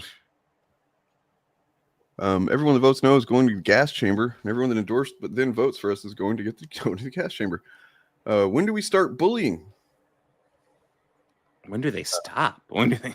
Then one person tried to be a voice of reason here, but that was shut down. Hey, if they vote for us, why would we gas them? You know, because they're not pure. That's why. We only want true believers. This happened a few years ago with some Turning Point USA chapters, I think. So I don't want to highlight this chat, but holy shit. We haven't even talked about him this stream. Like, what the fuck, man? Like, let's be a bot that just does this. The fuck? I think you'll find, guys, He that hasn't it's been Eric mentioned. July. He hasn't been. This is clearly Eric July comes here every week and complains that we're talking. This is Eric July trying to get people to talk about him. Oh, wait, hang on. No. Man. Earlier, when you guys were talking about the critical drinker, you said he was doing a Ripaverse comic. So technically, you deliberately didn't talk about. You could have talked about Eric July, but you didn't on purpose. Can I just say though, hello to Eric July. I'm really sorry that nobody cares about your comic or your YouTube channel. I don't understand it. I like that. Literally, he has a kid. Okay. Okay. Okay, he fucks. Like so Eric July has talked a lot of shit on me, and I have kids. What the fuck? I was gonna say, so if you have kids, that makes it's off limits, guys. You can't guys, let's think about Hitler's dog. Who gives a shit? Like, this is some of the worst people alive were fathers. Like, what is that meant to be? Literally, he has a kid. Literally, that same kid, Charlie Kirk, he was a husband and a father. So that's not a fucking accomplishment, dude. Anybody can fucking do that. So the new goal is if you have a family, they can't talk about you. Yeah. So if I catch any of these guys talking shit about me, I'm fucking them up. I think more likely it's if you can prove that you definitely had sex at least once, then.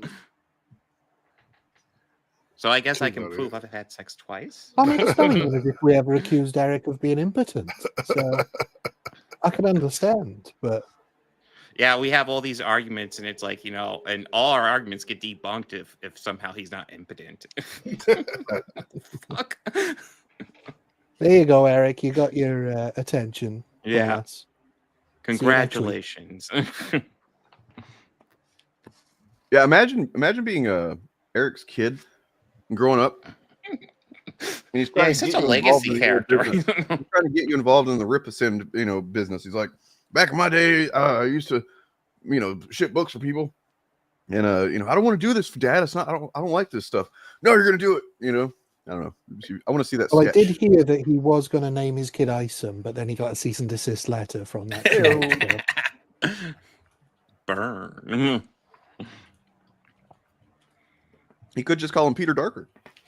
Oh, God. Jesus fucking Christ. Imagine if somebody didn't know the context to that. God damn it. Oh God, yeah. I mean, definitely wins.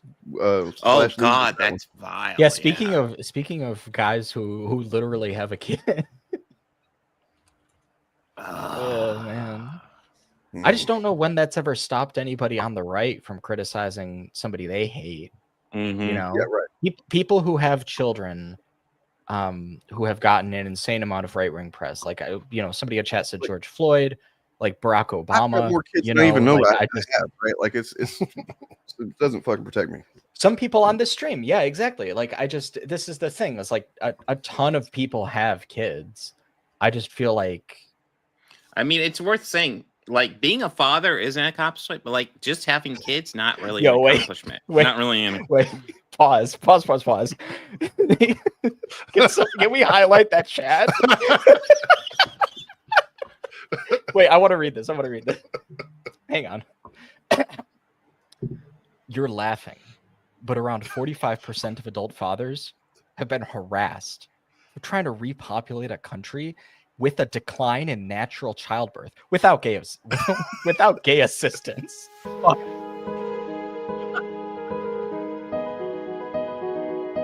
Razor fist factual. You're laughing. You are I my try to new fuck favorite without a man chatter. jacking You me are off, and you're laughing. hilarious. This is gold. This is gold. Like, what? Could you help us out here? What is gay assistance with childbirth? Where does that come in? Are they talking about IVF? They might be talking about IVF. I just have to be. It's just the phrasing. I just assumed, when you're having sex, you have some gay. But a gay assistant sounds funny. They're coaching you. Okay, it's almost there. Keep going. We got it. You got like this. a cheerleading squad. Push a little bit harder. Yeah, that's a version of Queer Eye for the straight guy that I'd love to see. That would be fantastic. Reviewing how he fucks. No, let's just talk about this for a second though. I don't know if you know this, Razor Factual. Eric July is black. If you're okay with non-white people populating this country, why not just let immigrants in? Because that's one of the things that's killing population growth here. You could just let more people in and not be psychotic about it. I want to study. Can they link a study? I want to see the study where 45% of adult fathers, not Harassed, child trying to fathers, adult repopulate the fathers. country? Like, wait, is that saying that 45% of adult fathers have been harassed for having As sex? opposed to child Having- I just noticed it says adult fathers. Like,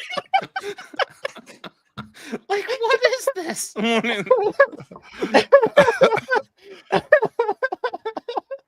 I'm imagining like I like also that it's the reason has to be this person is so insecure they have to attach a justification to it, that it's like, oh, for trying to repopulate a country with a decline in natural childbirth. It can't so if I'm one of these people who's harassing adult fathers, just let that go for a second. Do I have to think does it not count if that's not my reason? What if I just hate men? Like, are you trying to repopulate? Because that's what I'm really, specifically. You're right. Have been harassed for. It's saying that for specifically trying to repopulate a country with the decline in natural childbirth without gay assistance. That's the whole. That's the whole reason there. Bro. Isn't the concern though that Eric July's Why would a gay person want to assist in that anyway? So like, what is it you think they're going to be doing, man? I don't know, Coaching tips? I don't know. Moral court, they're in the corner like, do it, you can do it. You know? You got this, man. Keep it up a bit longer. But my concern would be, isn't there a risk that Eric July's child could grow up to be gay? I mean, as far as I know, 100% of gay people had a mother and father at some stage in their life. Yeah. Whoa. Something to think about. If we want to fact stop that this, a number was attached to that is driving me fucking wild. 45%. By what? Like, based on what? So only 55% of yeah. fathers use gay assistance when assisting in natural childbirth, because it's Yes. all attached together. Oh my god. Thank God Razor Factual's coming in with the facts. That's killing me right now. I know. I can't. Oh my god. Oh god. This is the same person, I'm fairly confident. It's a different name, but it has to be the same person that said the what did they say? Shillosexuals. It's called the Shillosexuals. I think it is. I think it is the same person. No, I think that is the same person. Oh my god. What would that be? What would your sexual attraction be? A shillosexual. Shillosexual. Yeah, I don't. Well, we're attracted to Disney, I guess. You know? God. That seemed to be the implication. I don't know. First of all, his name is Shilly. Second of all, damn right.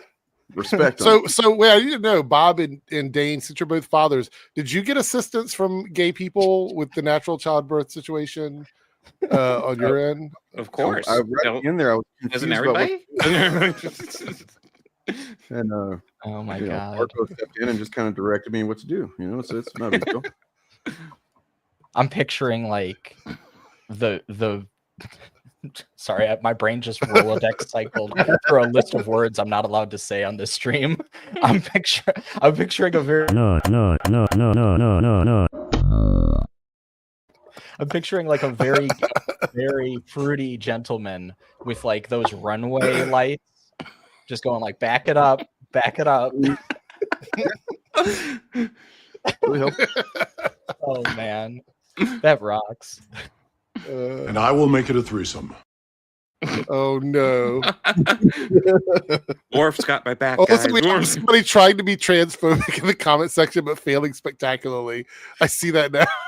Chariot, no matter how much you try to be a man, you will never be a man. Thank you. Thank you. Men are biologically male with male parts. This seems a little redundant. We appreciate that. We're thinking of banning it just because, just because you're too stupid to insult properly. Also, I like the implication that like if a soldier gets like his dick blown off in war, he's a woman now. Yeah. That's actually my wife. And they had gay assistants with that too, that procedure. They need to make sure. Well, that was the member of the Taliban with the rainbow flag who did it. Chariot, you will never be a man. You will never. Oh my god. The whole thing, like, I'm always like, when did anybody ever say that they suddenly are a biological whatever? You know what I mean? Like, the title under my name says T-girl, E-girl, and my avatar is an anime girl.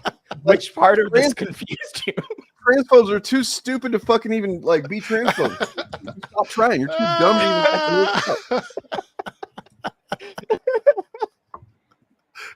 This stream gives me so much joy. This is like a year's worth of antidepressants. Oh my god.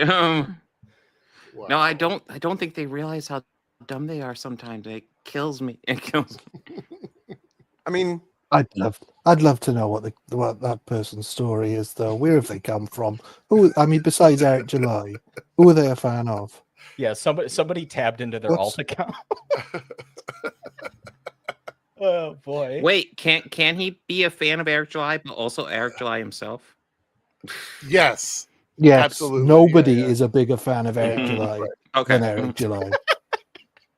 True. Man. Oh man! Oh, I've got the giggles. That's so funny. So I was gonna say something earlier, and it just got knocked out of my brain. Sorry. With brute force. Thanks, Eric July. Yeah, apologies to Chris Hello for this completely derailing whatever we were talking about. Oh. I just got a thing in the mail that I'm gonna I gotta get a picture here because my camera's not hooked up, otherwise I'd just do that, but I'm gonna go ahead and share this in a moment. I was going to go ahead and share this since it was somewhat being brought up. Richard Henania, I've not heard of him, but apparently he's one of these right wingers praising women in ads again, which I appreciate it. Yeah, very beautiful woman in the ad. Oh, Richard Henania is like a white nationalist for sure. Mm-hmm. I don't know who that girl is, but she would make an excellent Zelda. Yeah, I think we should just like promote her as being cast for fucking everybody for the rest of time. No, I swear. Like, excuse me. debate people are shut the fuck up. You love to harass innocent people in the chat, but you never want to dick cuss in it person face to face, bro. Look, I'm willing to dick cuss anybody. I'm standing up. Are you really gonna go face to face with me, bro? Oh my god! You know what that is? Dude, Somebody these chats are has killing very me. poor. Somebody in chat is like on their phone doing like speech to text and has very poor diction. You gotta enunciate better, brother. You gotta work on that. Sounds like you're trying to dick cuss someone there. Debate me fates to fates, bro. Like Duel of the Fates, because I'm pretty sure that would have to be playing the whole time. I think. Also, like, standard. You mean Duel of the Face? Yeah. Duel of the Face. I'm not up for. Oh shit! Oh hell yeah! We're in the merch. Yep. I'm not. Thank up you. For, Shout out. I'm just gonna say I'm not up for a face-to-face dick cuss debate. Yeah, Duel of the Fates has never sounded worse. That sounds fucking terrible. It's rocking the merch. You can grab it at my shop. The link is in my chat. Your current shill jumper, is that one of yours or is that off? Yeah. This is from the shop too. So that's very cool. We call them. I like the way it's. Here. What did you call it? You called it a jumper, right? Sweater. Oh yeah, sure. Is that? We call them jumpers. It's fine. You know. Yeah. I designed it. I did like a exaggerated stretch in the text to make it cover the whole front of the shirt. So that looks good. It's so. I don't want to debate anybody that I might have to remind they need to breathe every once in a while. You know what I mean? It kind of seems like that kind of person. Well, also, you gotta a breathe. couple of the people here. I mean, a couple of you guys have done like debates with people before. I think. Yep. They stopped doing a duel with us. Yeah, we did a few. Bob's done a few. More than me.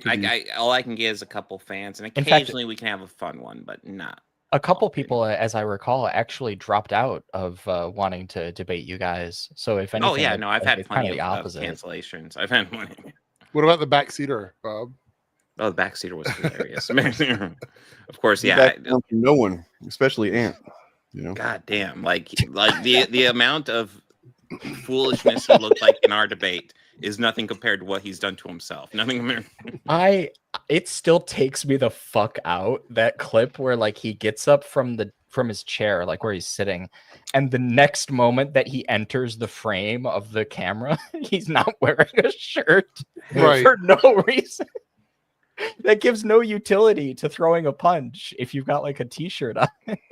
There's no well, you know, the taking t-shirt will add friction and you won't be able to move quite as fast. I'm gonna show what I'm gonna do to Ant if I ever see him on the street. Hold up. I'm getting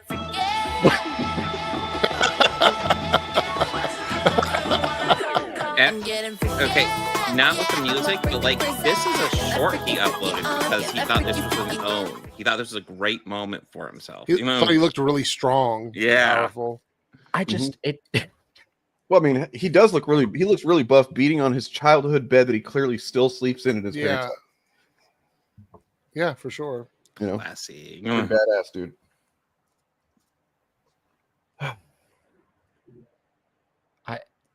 I just the way he Weird like when you see something like that because it's so perfectly comedic because the shirt comes off. If he had just done it, he would have looked a bit psychotic, but that would have been it. The fact that he took his hat and shirt off, it's for no reason anybody can understand. It takes it from being just like, okay, he's doing like I would if he didn't do that, I could be like, man, he's just being a silly asshole on stream. Sure. That takes it to a level where you're like, oh, there's something fucked up going on here. Like he's not he's not right. And then you I don't know if you guys have heard any of the clips that like Ant was playing on his stream where his mom comes in and is yelling at him because he ate like off of the spoon. Yeah, Mom, you're fucking up the stream. You're fucking up the stream, Mom. Oh my god. He calls her mom cedar. I'm like, what? Dude, it takes like 1 second to tell your audience, hey, give me 1 moment and turn off your camera and microphone and go talk. No. Yeah, look, I mean, if you know, some cultures people live with their families and their older relatives their entire lives. I'm not No, I'm not. Sorry, I just saw don't eat out of the pot. I was gonna make a serious comment. There just needs to be a level of not fucking criticizing everybody for their lifestyles, life choices, and who they are. If you are doing that, in my opinion, you know Well, what I mean? and Like, it's just like it's so like I don't know. Like I kind of feel like if that's your life, then maybe you're going through some stuff. I think a lot of people have been there. But I mean, don't go threatening people. Don't film yourself beating up your pillow. That's just not. Unless it's a my pillow. If it's a my pillow, you can beat that one. That's okay, so. Pretty rough. What do we got? What else is left here? I do have the Keira Knightley thing, and then neurotic response. We can go over that. I actually found the clip of Keira Knightley in the interview. It's bad. The clip is worse than the quote. Oh, okay. Well, yeah. I have not actually watched it yet. I have it queued up though. Should be able to hear it. Let me know if you can't.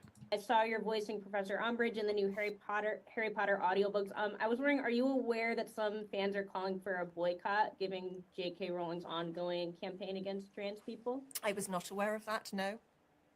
I'm very sorry. I think we're all living in a period of time right now.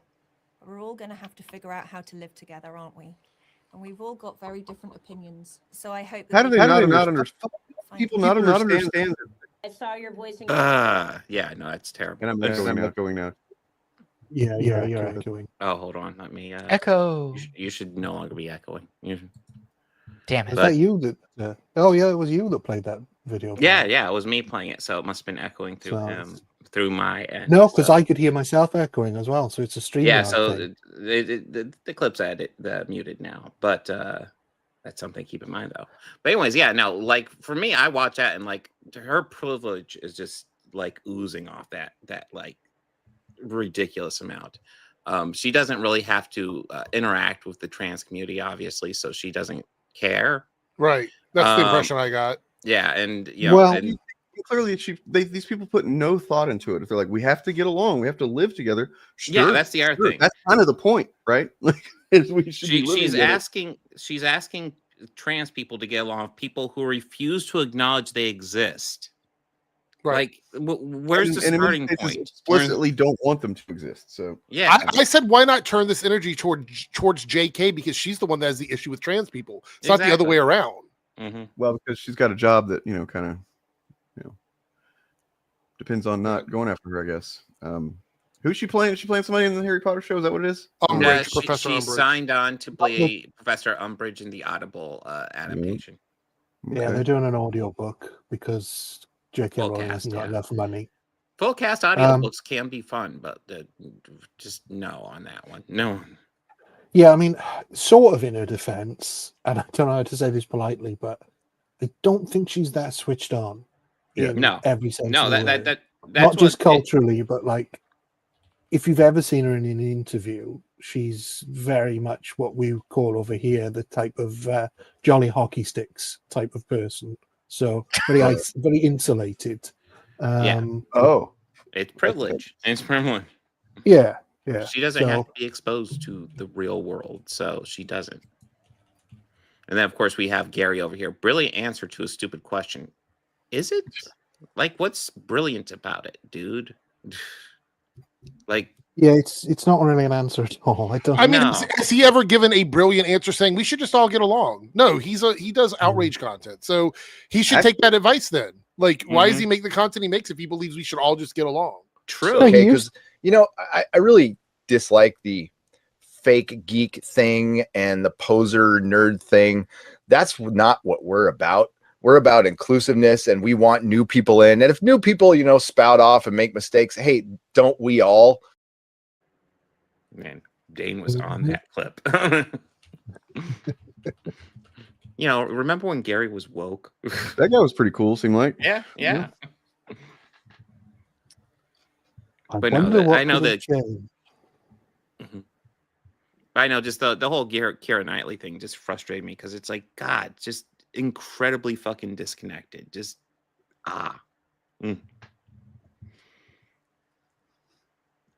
Yep. But yeah, it's the responsibility of the people to brief her, and at least they must know all of the people that do this. I that mean, they're I'm gonna sure be asked this I'm sure question. she has people who work for her who are at least aware of J.K. Rowling at this point. That's And, the part I said. Yeah, like it's like she can't be in a vacuum. There's no way. And yeah, just the whole thing is just like, if it was just like J.K. Rowling made a bad tweet about trans people years ago and like even apologized for it, I really wouldn't have anything to say. But the fact is, like, this is her whole personality at this point. You can't go to J.K. Rowling's Twitter account and not find transphobia. That's impossible.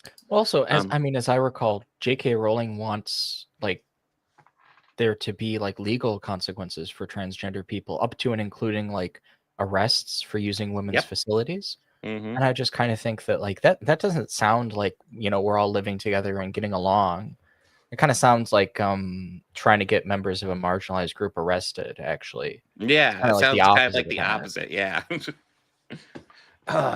But yeah. So it's an unfortunate remark to make in that context. Meanwhile, within a 24-hour period on the internet, we've got this incident that we looked at. Oh yeah.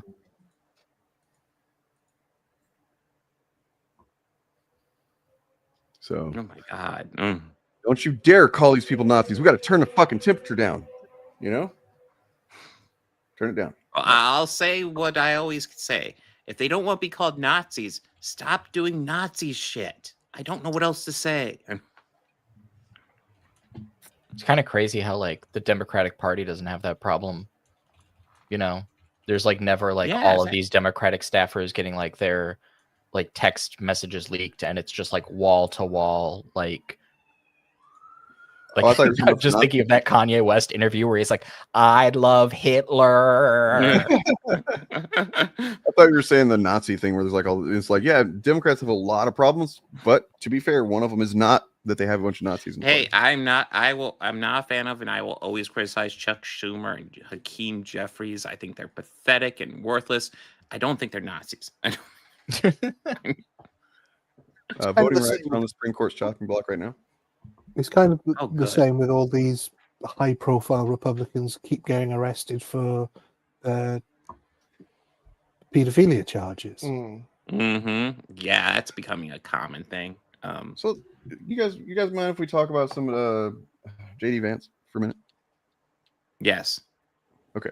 He is one of the worst Ohioans. I don't want to talk about. Well, there was that group chat from all those kids that came out. You know, I guess they're like not really kids, but then there's this. Well, I'll share my screen again.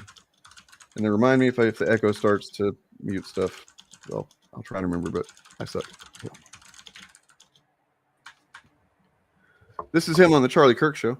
Well, This is him on the Charlie Kirk show because apparently our vice president has nothing better to do than this. Hell, apparently after Charlie Kirk was assassinated, fucking JD Vance took over the show for at least one airing, which is just like, the fuck is the vice president doing? No. From the vice president's office, he did that, which is fucking weird. And horrible. But here's this. Wallow in it too much, but so Politico has a story where somehow they got their hands on something like 28,000 messages in some group chat of I think 12 people that nobody's ever heard of, but they decided to just publish every single thing in this chat, whatever they found that they thought was the most salacious. And I think 10 years ago, there would have been a very different response to it. But people are starting to learn from this, and the vice president is one of the reasons why. So you tweeted this. This is far worse than... So what you did is instead of reacting to the story itself, you just posted what Jay Jones, our friend in Virginia who's running for AG as the Democrat, had said, where he wanted his political opponents to die. And then when someone thought he might be kidding, he called to make it clear, actually, it wasn't a joke. I was serious. That's how people change their mind. And you just pointed out, quote, this is far worse than anything said in any college group chat. And the guy who said it could become the AG of Virginia. I refuse to join the pearl clutching when powerful people call for political violence. And we have 14 million views on that. Yeah. And just a little viral, Mr. Vice President. Yeah, I mean, look, he's powerful though. How is he powerful? Well, he hasn't been elected yet. Also, you're talking about one person, which if he's saying shit like that, we can address. That's an issue. The problem that is presented with that Politico article is that this is the culture of young Republicans. This is it's not. I mean, yeah, it's only a few. You people, should be but, like, denouncing both things. Just denounce both of them. It's really that simple. but they won't, because it's literally the culture that they've created intentionally. Like, this is exactly what they wanted, was a bunch of fucking malicious little fucking gremlins who, and we can look at the pictures of some of these guys if you want to, but, like, you know, just fucking hateful, misogynistic people talking about gassing Jews and burning people alive and shit like that.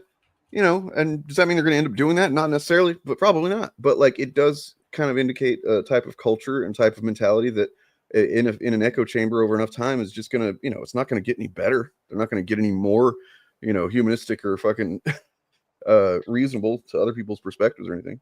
So, to his point, he was saying that all of these people, nobody's ever heard of these young Republicans. And I'm like, a couple of weeks ago, weren't you blowing up people's TikTok accounts of complete random people not involved in politics at all because they had something nasty to say about Charlie Kirk? So don't give me the fact that they're not very well known. I actually have a video by a surprising person that I kind of want to check out, that kind of speaks to this. Bear with me. This is good content from a not good content creator. His life story, and you realize that everything about him is fake. His time in the military, fake. They say he's a Marine. Look up his role in the Marines. He was a correspondent, a combat correspondent, which means he wrote press releases for the military. So he's a fake Marine. He goes to Yale Law School. He meets Peter Thiel. He meets other people. His first job in tech, it's a biotech firm. The CEO says he only hired Vance as a favor to Peter Thiel. That was his first job. He graduates from law school and then works for a biotech firm. How does a law school graduate go to work for a biotech firm? Well, the guy that hired him tells us he hired him as a favor to Thiel. Then Vance works at a series of venture capital firms. First, he works for Thiel for about 7 months while he drops his book. Then he works for the founder of AOL at Which, by the way, speaking to the book, I've seen several reports that that's just a bunch of bullshit that he lied about too. How he was raised and stuff like that. So it's literally just like a AstroTurf camp. Also, don't fucking watch Nick Fuentes. You know, I mean, just because he's got one video clip here where he's conveying useful information that other people compiled does not mean that somebody should go watch. So, Nick Fuentes is a terrible piece of shit. I cannot. But he's presenting facts here. You know, I was looking it up. You know, for the first half of it anyway. I was like, I want to make sure that he wasn't just saying some bullshit. And he wasn't. And also, for what it's worth, there's other sources for these facts besides Nick Fuentes. Right. But yes, I've heard. Just, you know, the video popped up, and I'm like, I appreciate that he fucking, you know, streamlined it and just lays it all out in a couple minutes here. a company called Revolution. Then he starts his own venture capital firm with money from Peter Thiel. 3 firms in 5 years. When he was at Peter Thiel's firm, his colleagues say they never saw him in the office. When he was at Revolution, his boss, the founder of AOL, this guy Case, says Vance didn't do much. Inexplicably, he raises over $120 million at his firm, mostly from Peter Thiel, Mark Andreessen, and others. So he's a fake venture capitalist. Then, even though he opposed Trump from the very beginning, Peter Thiel organizes a meeting with Vance and Trump in 2021 to smooth things over. And then in 2021, Vance declares his candidacy for Senate of Ohio. Peter Thiel makes the biggest contribution of any individual donor in a Senate race in American history of $15 million. Thiel, with his connections, secures Trump's endorsement, and Vance becomes a senator. So he's a fake Marine, he's a fake venture capitalist, and then he's a fake MAGA senator. Now he's the vice president of the... So you have to ask, the question becomes, what is the point? Why is he where he's at? Obviously, seems to me, because he's doing exactly what Peter Thiel wants him to do, whatever that's going to be. You know, yeah, not a good look. It's not a good look for the country either. Sorry. Sorry for. Look, I apologize for doing that Nick Fuentes jump scare. Yeah, but I mean, I think it was just like a look. Don't put me in a position to defend Nick Fuentes, for fuck's sake. I actually think that was just the AI subtitles right. that didn't do it right. Yep. And yeah, it's really concerning, man. Anybody? No. I just at this point, like it's almost like I mean, I know why we talk about it, but I think it's pretty obvious what these guys are. You know what I mean? Like I no matter how many times we get information from Nick Fuentes, we've known this for a while. Yeah, I guess I feel like I don't know. There's always a feeling underneath everything for me that like I want to make sure that everybody fully understands where we're at. Yeah, no, I agree with you. I personally don't have anything else to add. I mean, I've said as much as I can about like how corrupt they are. I don't know what else to add to it. Is all I'm saying. Yeah, no, I got a little bit distracted because I was looking up if Ron Howard ever made any reaction after JD. Yeah, I would say the better question is look at who is separating from the party in this. Like Nick Fuentes, Marjorie Taylor Greene, several other people over the last couple of weeks have separated and started saying other things. I think they're doing that, and this is something that we've heard a little bit of a rumbling from.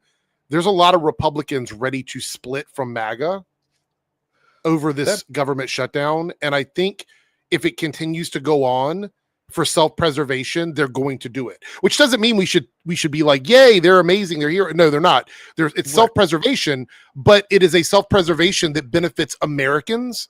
So that's the good part about it. You know what I mean? Right. Well, I want to address something that actually brings up another thing that I've really been focusing on the last couple of days is the Purple Revolution. You guys heard of this? I had a couple people bring it up in chat, and I've heard about it.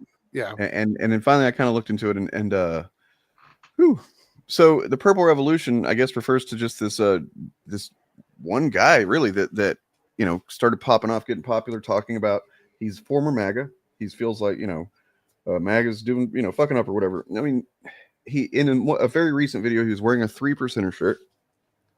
Okay. And then he also has only been away from MAGA for a few weeks or so. This is not someone who's deconstructed the views and beliefs that led him to MAGA in the first place. This is somebody who is like a rat sensing the ship start to sink, and he wants to get the fuck off and, you know, not be part of the losing team. But what's concerning is that, like, you go to Reddit, I found a post about it where somebody's saying, hey, is it in the leftist subreddit, quote unquote leftist.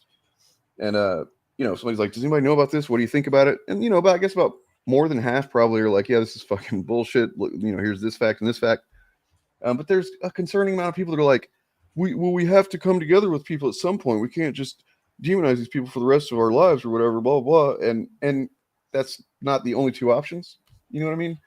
Like, there needs to be a period of time. There needs to be some effort shown towards proving that you're not operating on the same views and whatnot. Like, just because otherwise, what it seems like to me is just, I don't know. It seems pretty fucking nefarious. Like there's something shady going on with the whole thing.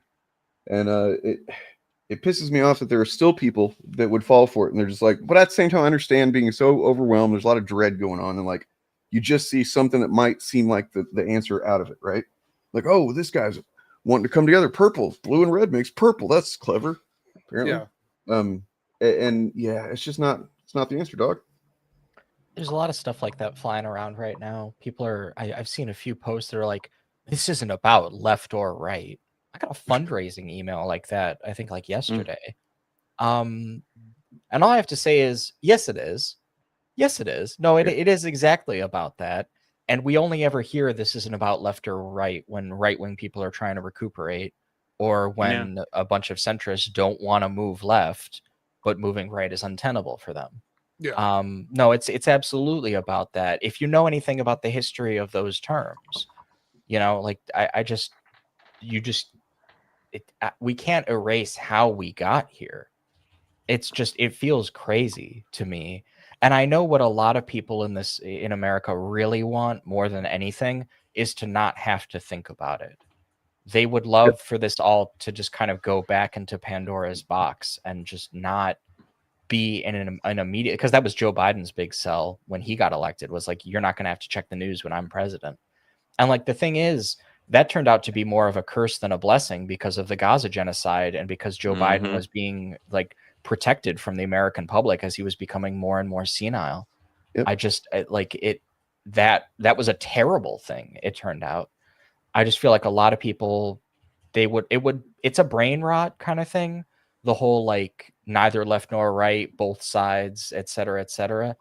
But that's like an aesthetic, you know?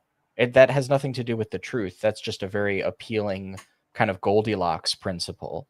You know, this one's too hot. This one's too cold. This one's just the right amount of racism. Like, there's no, if it's about principles, then a compromise can only be about efficacy, not about like being okay with some amount of MAGA psychotic behavior. I don't know. I mean, unless you're going to be out marching with people during the No Kings shit, then I don't want to talk to you. Right. You know what I mean? That's how I feel about it. Telling me that you want better stuff. It's a big statement at this point because all the stuff we talked about at the beginning, you know, and all the anti-left shit they've been, you know, fomenting. This weekend, this protest, which is, as far as I know, still supposed to be, you know, if the number, even close to the number of people that are you know, signed up, show up, it's going to be the biggest protest in history, in U.S. history. I'm just saying, like these people they talk the talk, but they're not there to really do anything. That's the problem. Well, that's what I wanted to point out on this. This is a post I saw, and you know, this person's kind of like getting everybody's feel for what they think in this leftist subreddit. And this is they say this is a good summary of what the movement could be about. Unite, universal health care, no money in politics, immigration reform, tax the rich, election integrity, all great things. Love it. Love it. It's missing some shit, dog. You know, like it's missing some shit. And the fact that people will just go with this and go, yeah, that's everything. That's all we need to really worry about. And that even the guy that, you know, is in the video or whatever says, well, we'll talk about policy later. We'll talk about that later.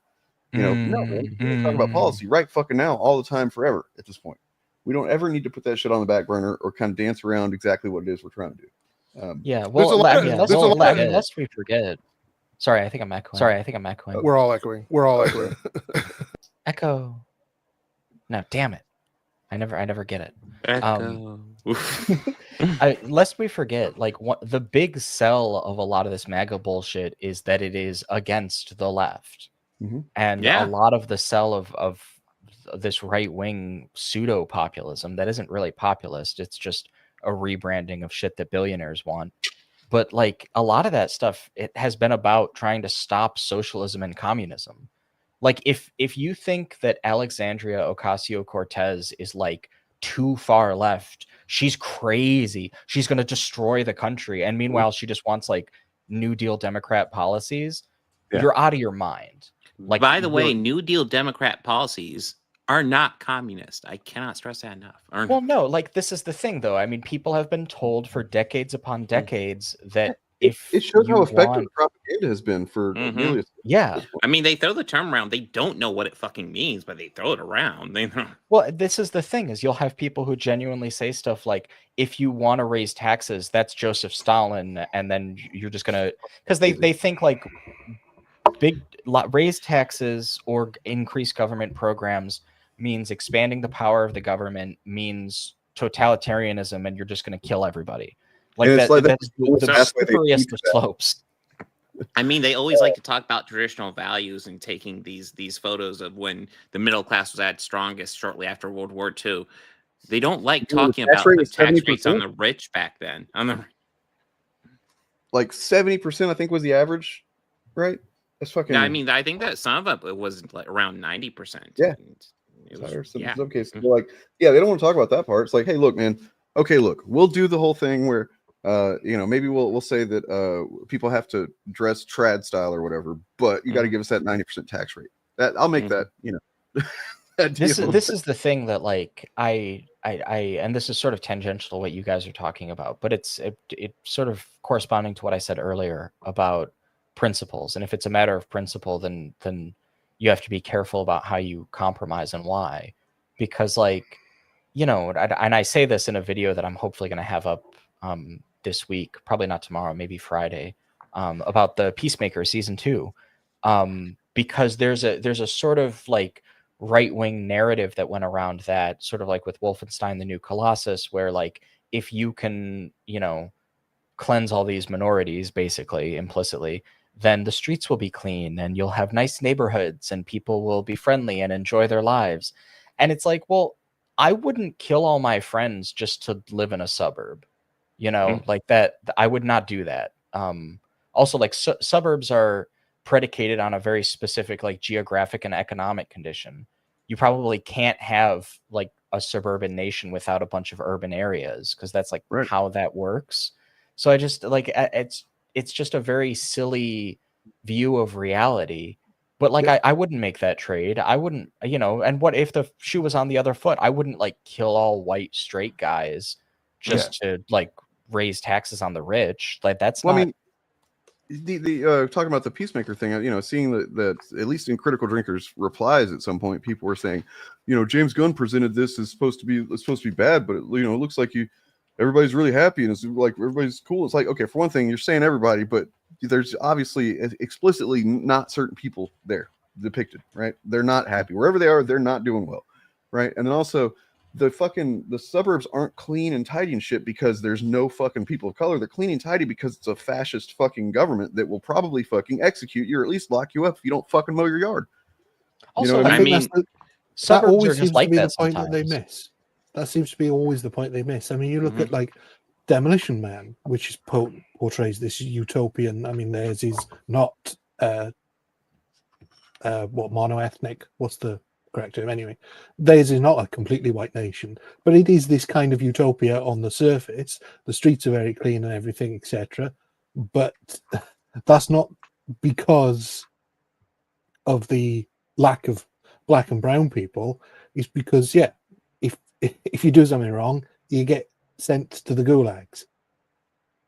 That's what they can't seem to. I mean, everybody weird seems that really you've got to happy spell it there out in the for them. Nazi world. Yeah, they have to, man. You have to fucking seem happy. You can't go around being like, I kind of don't like it around here. I just like there's literally a Tobey Maguire movie about this. Like these people, like their utopia is Pleasantville. I just feel Oh like yeah, and that's maybe they get turned to insane. color as it goes. Yeah, no, as Anyway, like cool. they enter from the real world into the fictional world, they bring the messiness of real life and real human emotions to that situation. Yeah, that movie sounds kind of woke. It's bad. It's a good. I like it. No, I haven't seen it in a while. No, that is a good one.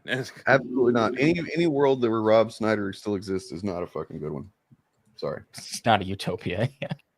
This should not be taken as like an instruction or encouragement for anything.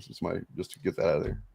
Nobody thinking about. I mean, going over Rob Snyder movies on the podcast, I do have to say, I do think the world would probably be better if there were less of them.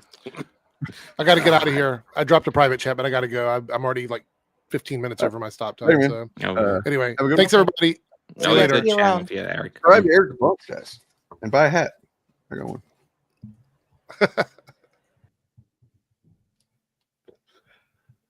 Yeah, there's the Twilight Zone episode as well, which they parody in The Simpsons about the kid who's got the power to do whatever he wants, and everybody's really nervous around him.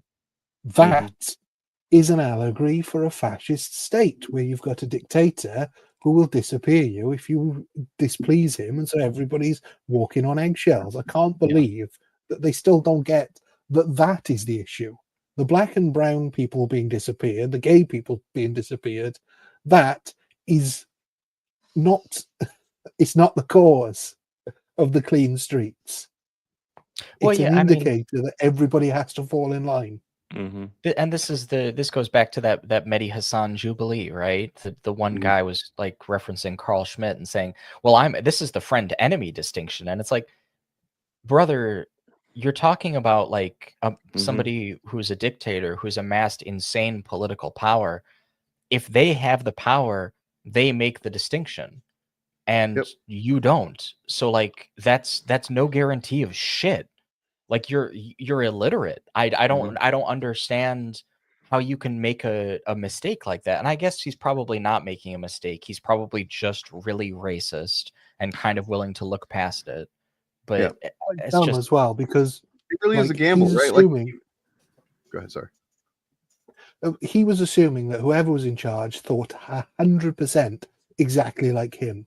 And I guarantee he has never and will never meet anybody, even if he meets every single person in the world who thinks exactly 100% like him. So as soon as they start disagreeing, that's when things go wrong. Well, for those to types me, of what I people. see, kind of analyzing it from the outside, it seems like a guy like that, assuming he's done any thinking about it at all, the calculus he's done, so to speak, is that generally the things that he really cares about, this dictator agrees, right? So as long as he just kind of sticks in that lane and doesn't, make himself noticeable with anything outside of the new norm or whatever, then he should be fine. So it's like it's a risk they're taking in a way. It's like I think that I'll be okay as long as they get rid of the brown people or whatever. I don't know that they'd rather do that. They'd rather kind of take that risk, and then I don't know. That's even if they considered the fact they could just completely be so delusional that they think that they're gonna, yeah. I don't know. One of the things I talk about. Sorry, go ahead, Ryan. Well, I was just going to give it a sort of a analogous to, if you really want to improve car safety, the best thing you could do would be to have a long point coming out of the steering wheel that was pointed at the driver's face, because nothing would guarantee that they would drive more safely than that. But that's the difference between a threat and freedom. It would also force me to drive kind of like this. Yeah, I mean, this is the thing about like having on high horse about that shit. I'm going to bring that up. This is the thing about having a political worldview that's guided by your impulse to be disgusted by the people around you. Is you see like a gay guy and you're so disgusted by him, and you see a trans woman and you're so disgusted by her. You see an immigrant, you're so disgusted by them, and you see black people and you're disgusted. You're just feeling disgusted by all these people around you, and you feel such visceral disgust towards all of these different groups of people that you kind of forget that like other people being different from you is a function of those freedoms. Yes. And if you take those away, you better be lucky. And that's it. Because in other times in history, it was just about luck. Are you born into the right family? Do you happen to not get assassinated? I mean, there's so much luck involved in it that even conservatives from centuries ago were like, we need a more stable system than this. What about a constitution with our monarchy? It's just crazy. This is insanity. And this is why in the video that I was talking about that is going to be the next thing that I upload, one of the things I talk about is that like the Peacemaker universe that we go to in that season is so fantastical, specifically because Nazism is still around. Fascism like that kind of, especially that kind of racial fascism, it's a death cult. The Nazis couldn't have won the Second World War. Past a certain point, like once they were like safely into the 40s, they were cooked. They were done. They had no further path. They didn't have a good candidate to replace Hitler. They didn't have like anything to sustain this system. It was just going to combust. So like they can't win. You're just killing yourself, and you're making everybody watch and taking a bunch of us with you. It's horrible.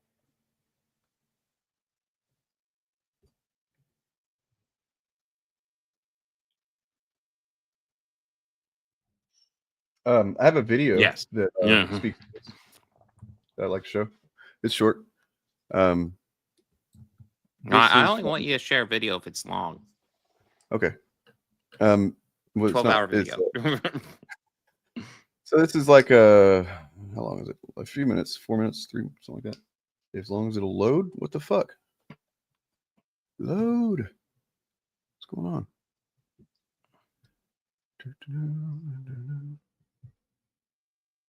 Okay.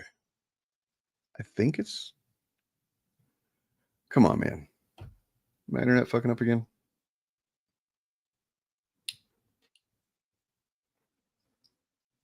I don't understand it. It's just not playing. Is it a problem with the roads? Maybe nobody figured out how to, build them. See if another video will work. It just seems to be a YouTube problem, maybe. It's like it's weird. Yeah, it's possible. Right, but you see what it's doing? It'll like show the fucking time, and then it'll go back to 0 and just won't play. Never seen that. Huh. Oh, Seems like a good channel. I just found this yesterday. Matthew Cook. He's apparently a documentary filmmaker of some kind. Watched a few videos. It's pretty good content. Since I can't show his videos, I'll just show his channel. Hopefully. You know, some good topics, man. And brief and well presented, you know what I mean? Well edited. So if it's something you want to learn more about, these general ideas and what's going on, but you don't want to kind of do deep dive, this is probably a good source for that. Nice. And am I echoing? Probably. Yeah, I mean, I as you know, I like to delve into the world of people who debunk flat earthers, and there's been talk in that in the debunking community about how flat earthers behave like cultists. Oh, somebody else is having the same issue. So, oh, did they fucking snag his channel, man, because he's a fucking leftist anti-fascist? Oh no. Or is it all videos? Try somebody else's. You know, is a surefire thing. Are we still live? Am I still live? So. Yeah, I'm still live. So yeah, well, we got viewers.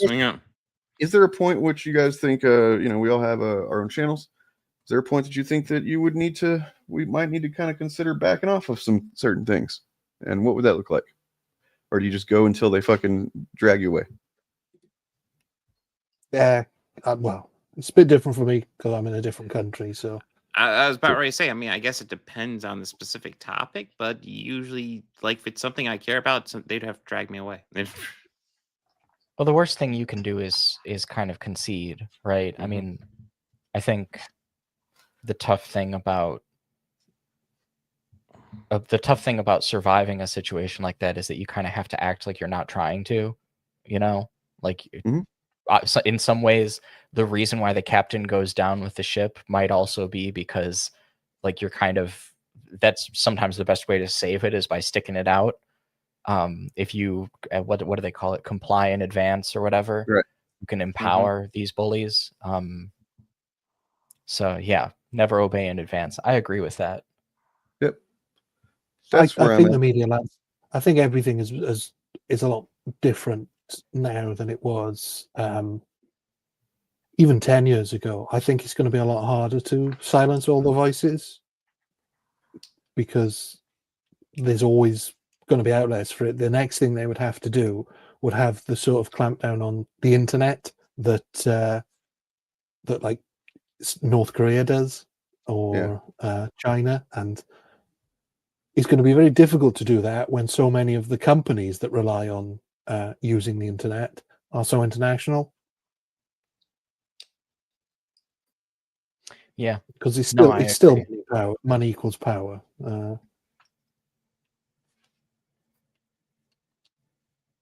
And that's, in some ways, that's what kind of fills me with a sense of doom about some of this, because, you know, it almost feels like we're kind of looking at a political movement that can't win. It can only self-destruct.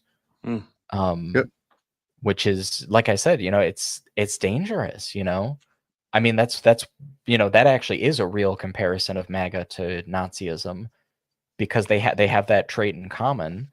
Well, but the good news Nazis is did a lot of bad stuff before they self-destructed or were destroyed, as the case may be.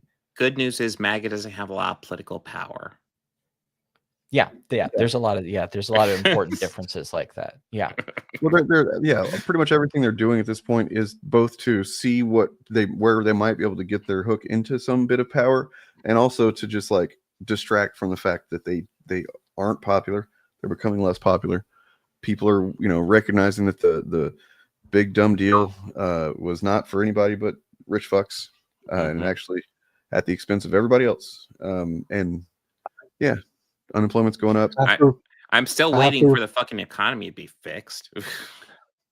I have to reply to Jay Kung here because they are a loyal supporter of the channel, but I think that's a pretty naive take, because America may have a lot of guns, but they are dragging people away.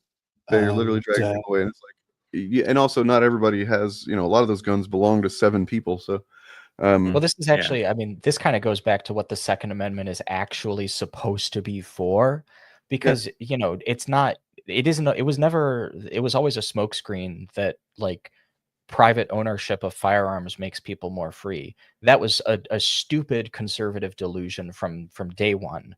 What you actually need is community militias, because if you have a force that can resist ICE when they roll into your neighborhood, that's a fight. But if you privately have a gun, you know, what do you do? What are you going to do? Go out in a blaze of glory? I think a lot of people would rather be taken and maybe live than just kill themselves, like commit suicide by ICE officer, you know, because that's basically what we're talking about here, which I don't recommend anybody do, by the way, as a just kind of a clarification. What you were saying about the fear of communism and socialism and big government, it doesn't matter how big the government is. As long as the government controls the military, it could literally, and it may one day end up being literally just the president and the military, and that's enough. I mean, all these civil servants ain't going to do shit. It doesn't matter how big a communist president might make the government. It doesn't increase their level of power if they don't control the military. And you have the biggest military in the world, and it's getting bigger, despite the fact that you apparently have a peace president who doesn't want to get involved in military conflicts. That should worry people. Why make the military bigger than it's ever been and more well-funded than it's ever been if you have no intention of invading other countries or even helping countries that have been invaded? What are you using all that military for? I mean, it's one of those things when you're a hammer, you're just looking for nails. Yep. Unless you're MC Hammer, in which case you're looking to not touch things. Yeah, you can't touch this.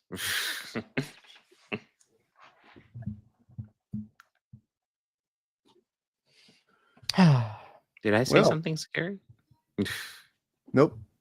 Just no, general sense of doom going on here. Kidding. I'm not kidding. Did you guys watch that John Oliver segment on Barry Weiss? Oh, I haven't seen that. You know, yet, I've no. been kind of wanting to watch it. Like, she became the editor of, I guess we haven't talked about it on here. She's the new editor of fucking CBS News. And I just want to all of CBS News. And Like, as John Oliver pointed out, I didn't really realize this. She's never, ever been a journalist. She's never been a reporter. She's always been an editorial writer. That's all she's ever done. She's never and she's always been trash too. Just saying. If you want to understand really who Barry Weiss is, there's a 4-hour compilation on YouTube that is just like Chapo Trap House segments where they follow her various escapades. And I highly recommend it, because following them, and especially Will Menaker for years, because like reading like shitty people like Barry Weiss is kind of his beat. Following them on social media was how I knew so much about her before any of this shit happened.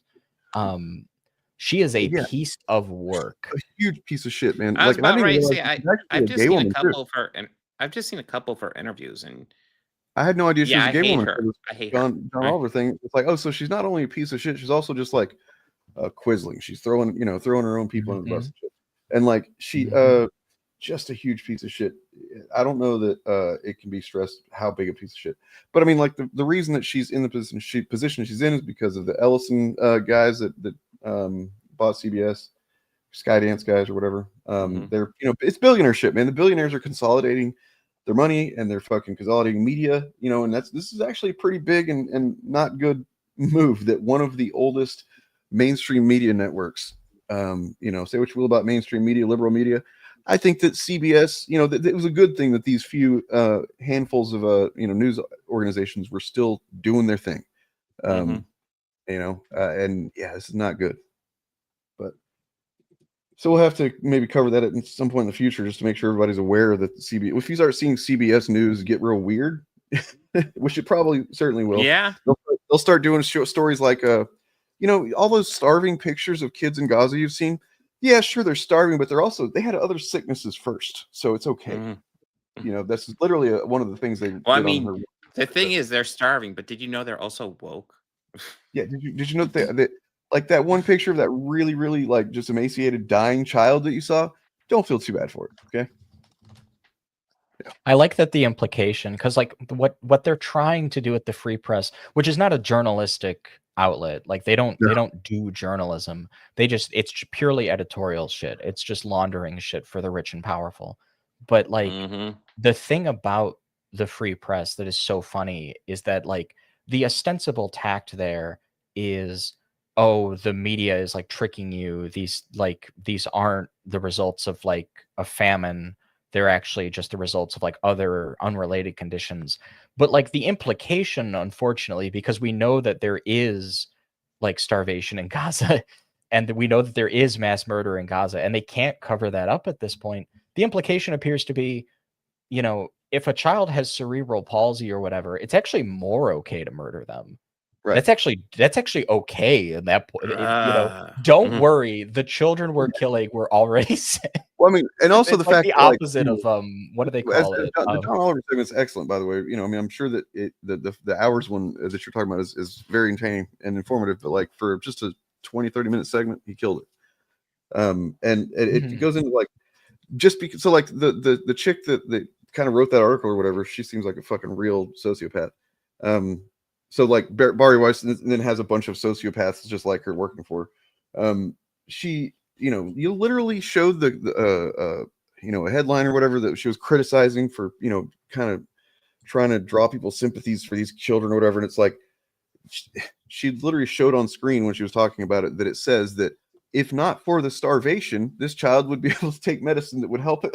You know what I mean? Yeah. And it's like, oh, so it's even worse than, it's just so fucked up, man. Anybody can even with a straight face get in, I don't know, do this shit. It's fucking disgusting. Speaking of YouTube seemingly crashing right now, YouTube.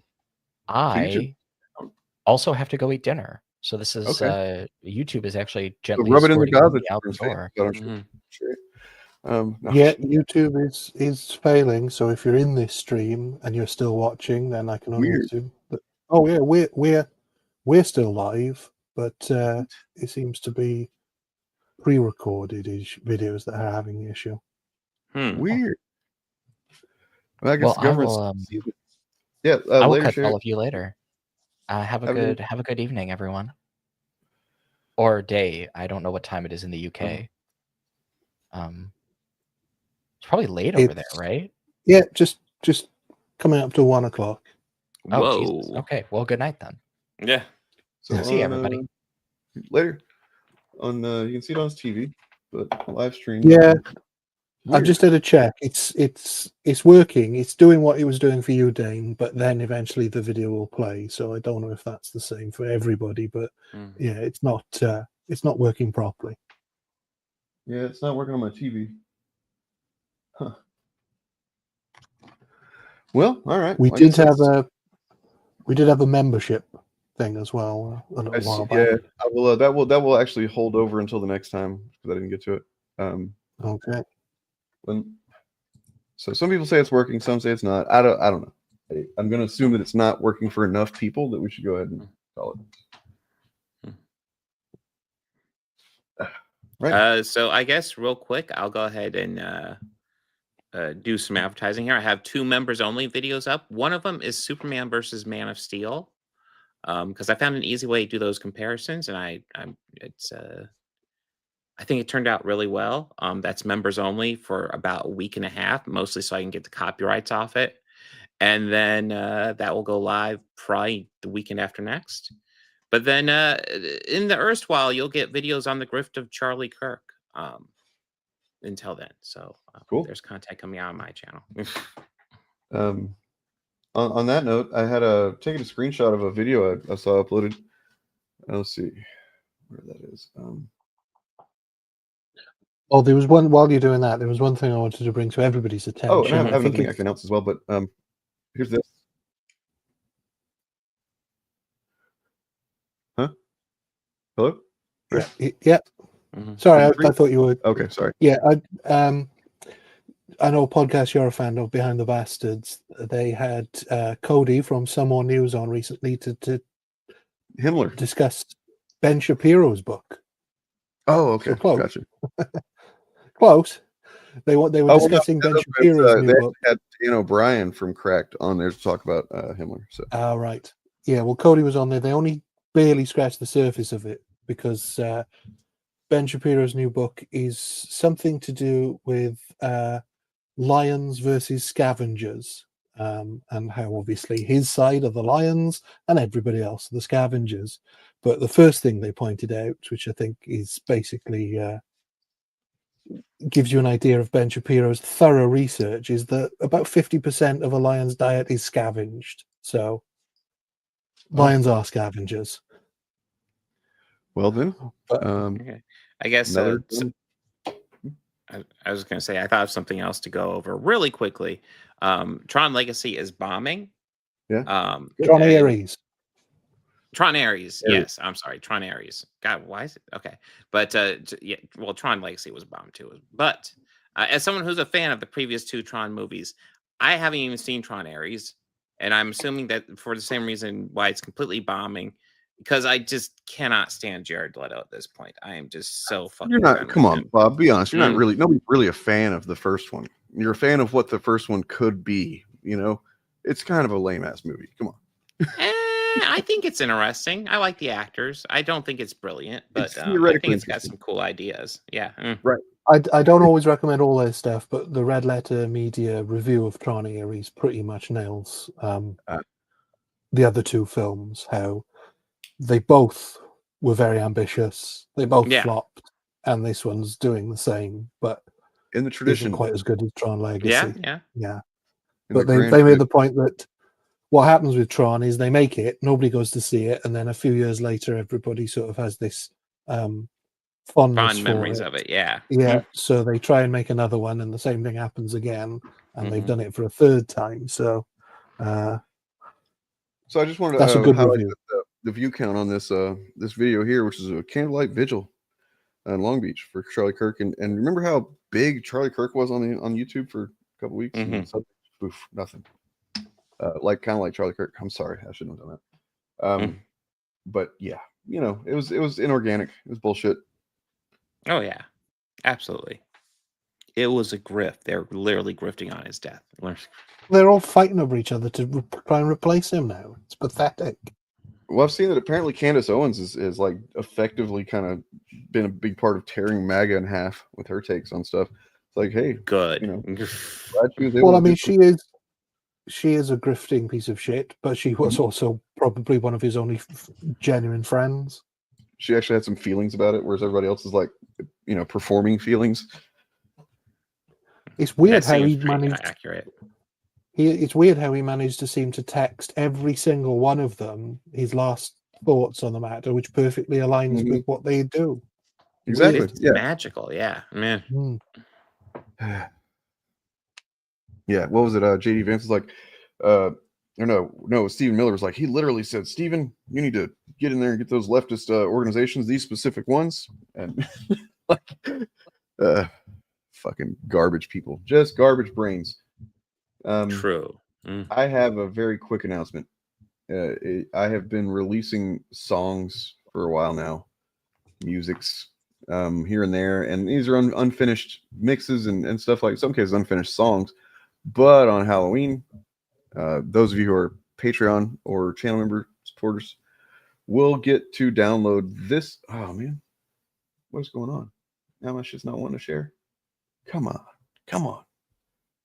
Weird, man. Everything is fucking up right now. You know what? I'll just announce it on Friday.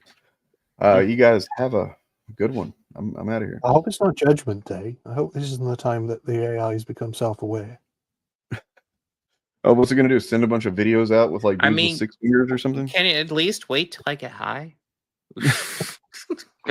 Please. Come on, I'm not asking that much. So anyway, I've got an album coming out on Halloween of full album musics. There it is. Modern Audience. Oldest Lie is the name of the album. That's the album cover right there. Nice. 10 to 12-ish songs, depending on you know where I get at that point. But there'll be plenty of songs, and a varied type of bunch of different types of songs, all in the generally rock, you know, hard rock kind of category, but it's different vibes. Yeah. and I'll probably do like a listening stream on around Halloween too. Nice. I fucking hope so. Actually, we know what, we got enough of those. Really, I'd like it if it, like, I don't know, summon some fairies, maybe. Be kind of cool. It's about ending. Sorry, we're done. But you can go back and watch it from the beginning if YouTube works. Ryan, subscribe to Nothing But Media. He is linked below, as well as everybody else you see on the stream here every week, and a bunch of other people too. So check those people out if YouTube works. And if not, I don't know, go outside and do something. Yeah. Oh, that sounds terrible. What the fuck? This is the Great Awakening. Everybody's going to go out and touch grass and be normal again. Oh God, touching grass sounds gross. This guy's doing a fun thing. Here, I'll play this video on the way out here. National Guard have that porn mustache from the 70s. You guys look like Bottom Gun. Anyways, it's good to be here in Iraq. No, I'm just kidding. This is like Comic-Con out here. I love the National Guard, or as I like to call them, the Washington Commanders. The Commanders have a little bit of a better record at the moment. The U.S. military, they went about 0-20 years in the Middle East recently. Now, we just created a bunch of power vacuums over there, which is not a Dyson product, unfortunately. I think the National Guard and the Coast Guard should just play a volleyball game and then kiss. Let's get it over with. Okay. We're having a good time. I think every veteran should be able to go into any strip club whenever they want and get a free blowjob. We'll call the program PTS My D. That's okay. I like that promo. Beautiful. Stop and frisk this guy. He didn't laugh hard enough. We're definitely flexing right now. This is the equivalent of a guy spreading a bunch of money down his arm. But hey, I get it. If you got it, flaunt it. I feel like I'm in like a No Limit album cover. H1 Hummers.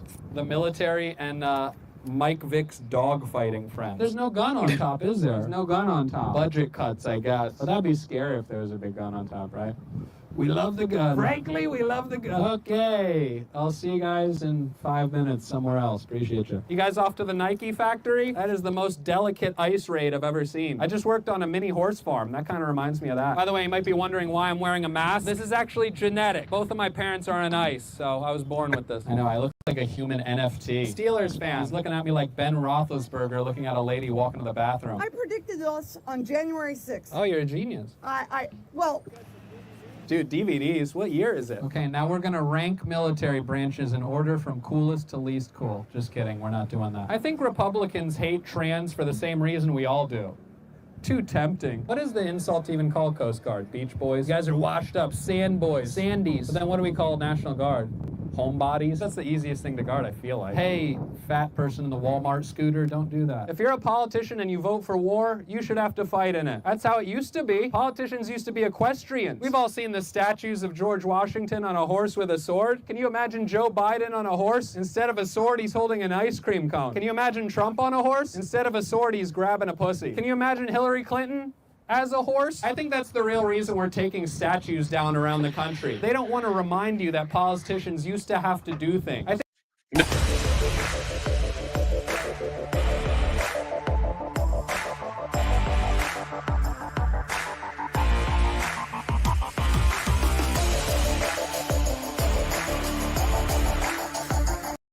How do you do, fellow kids?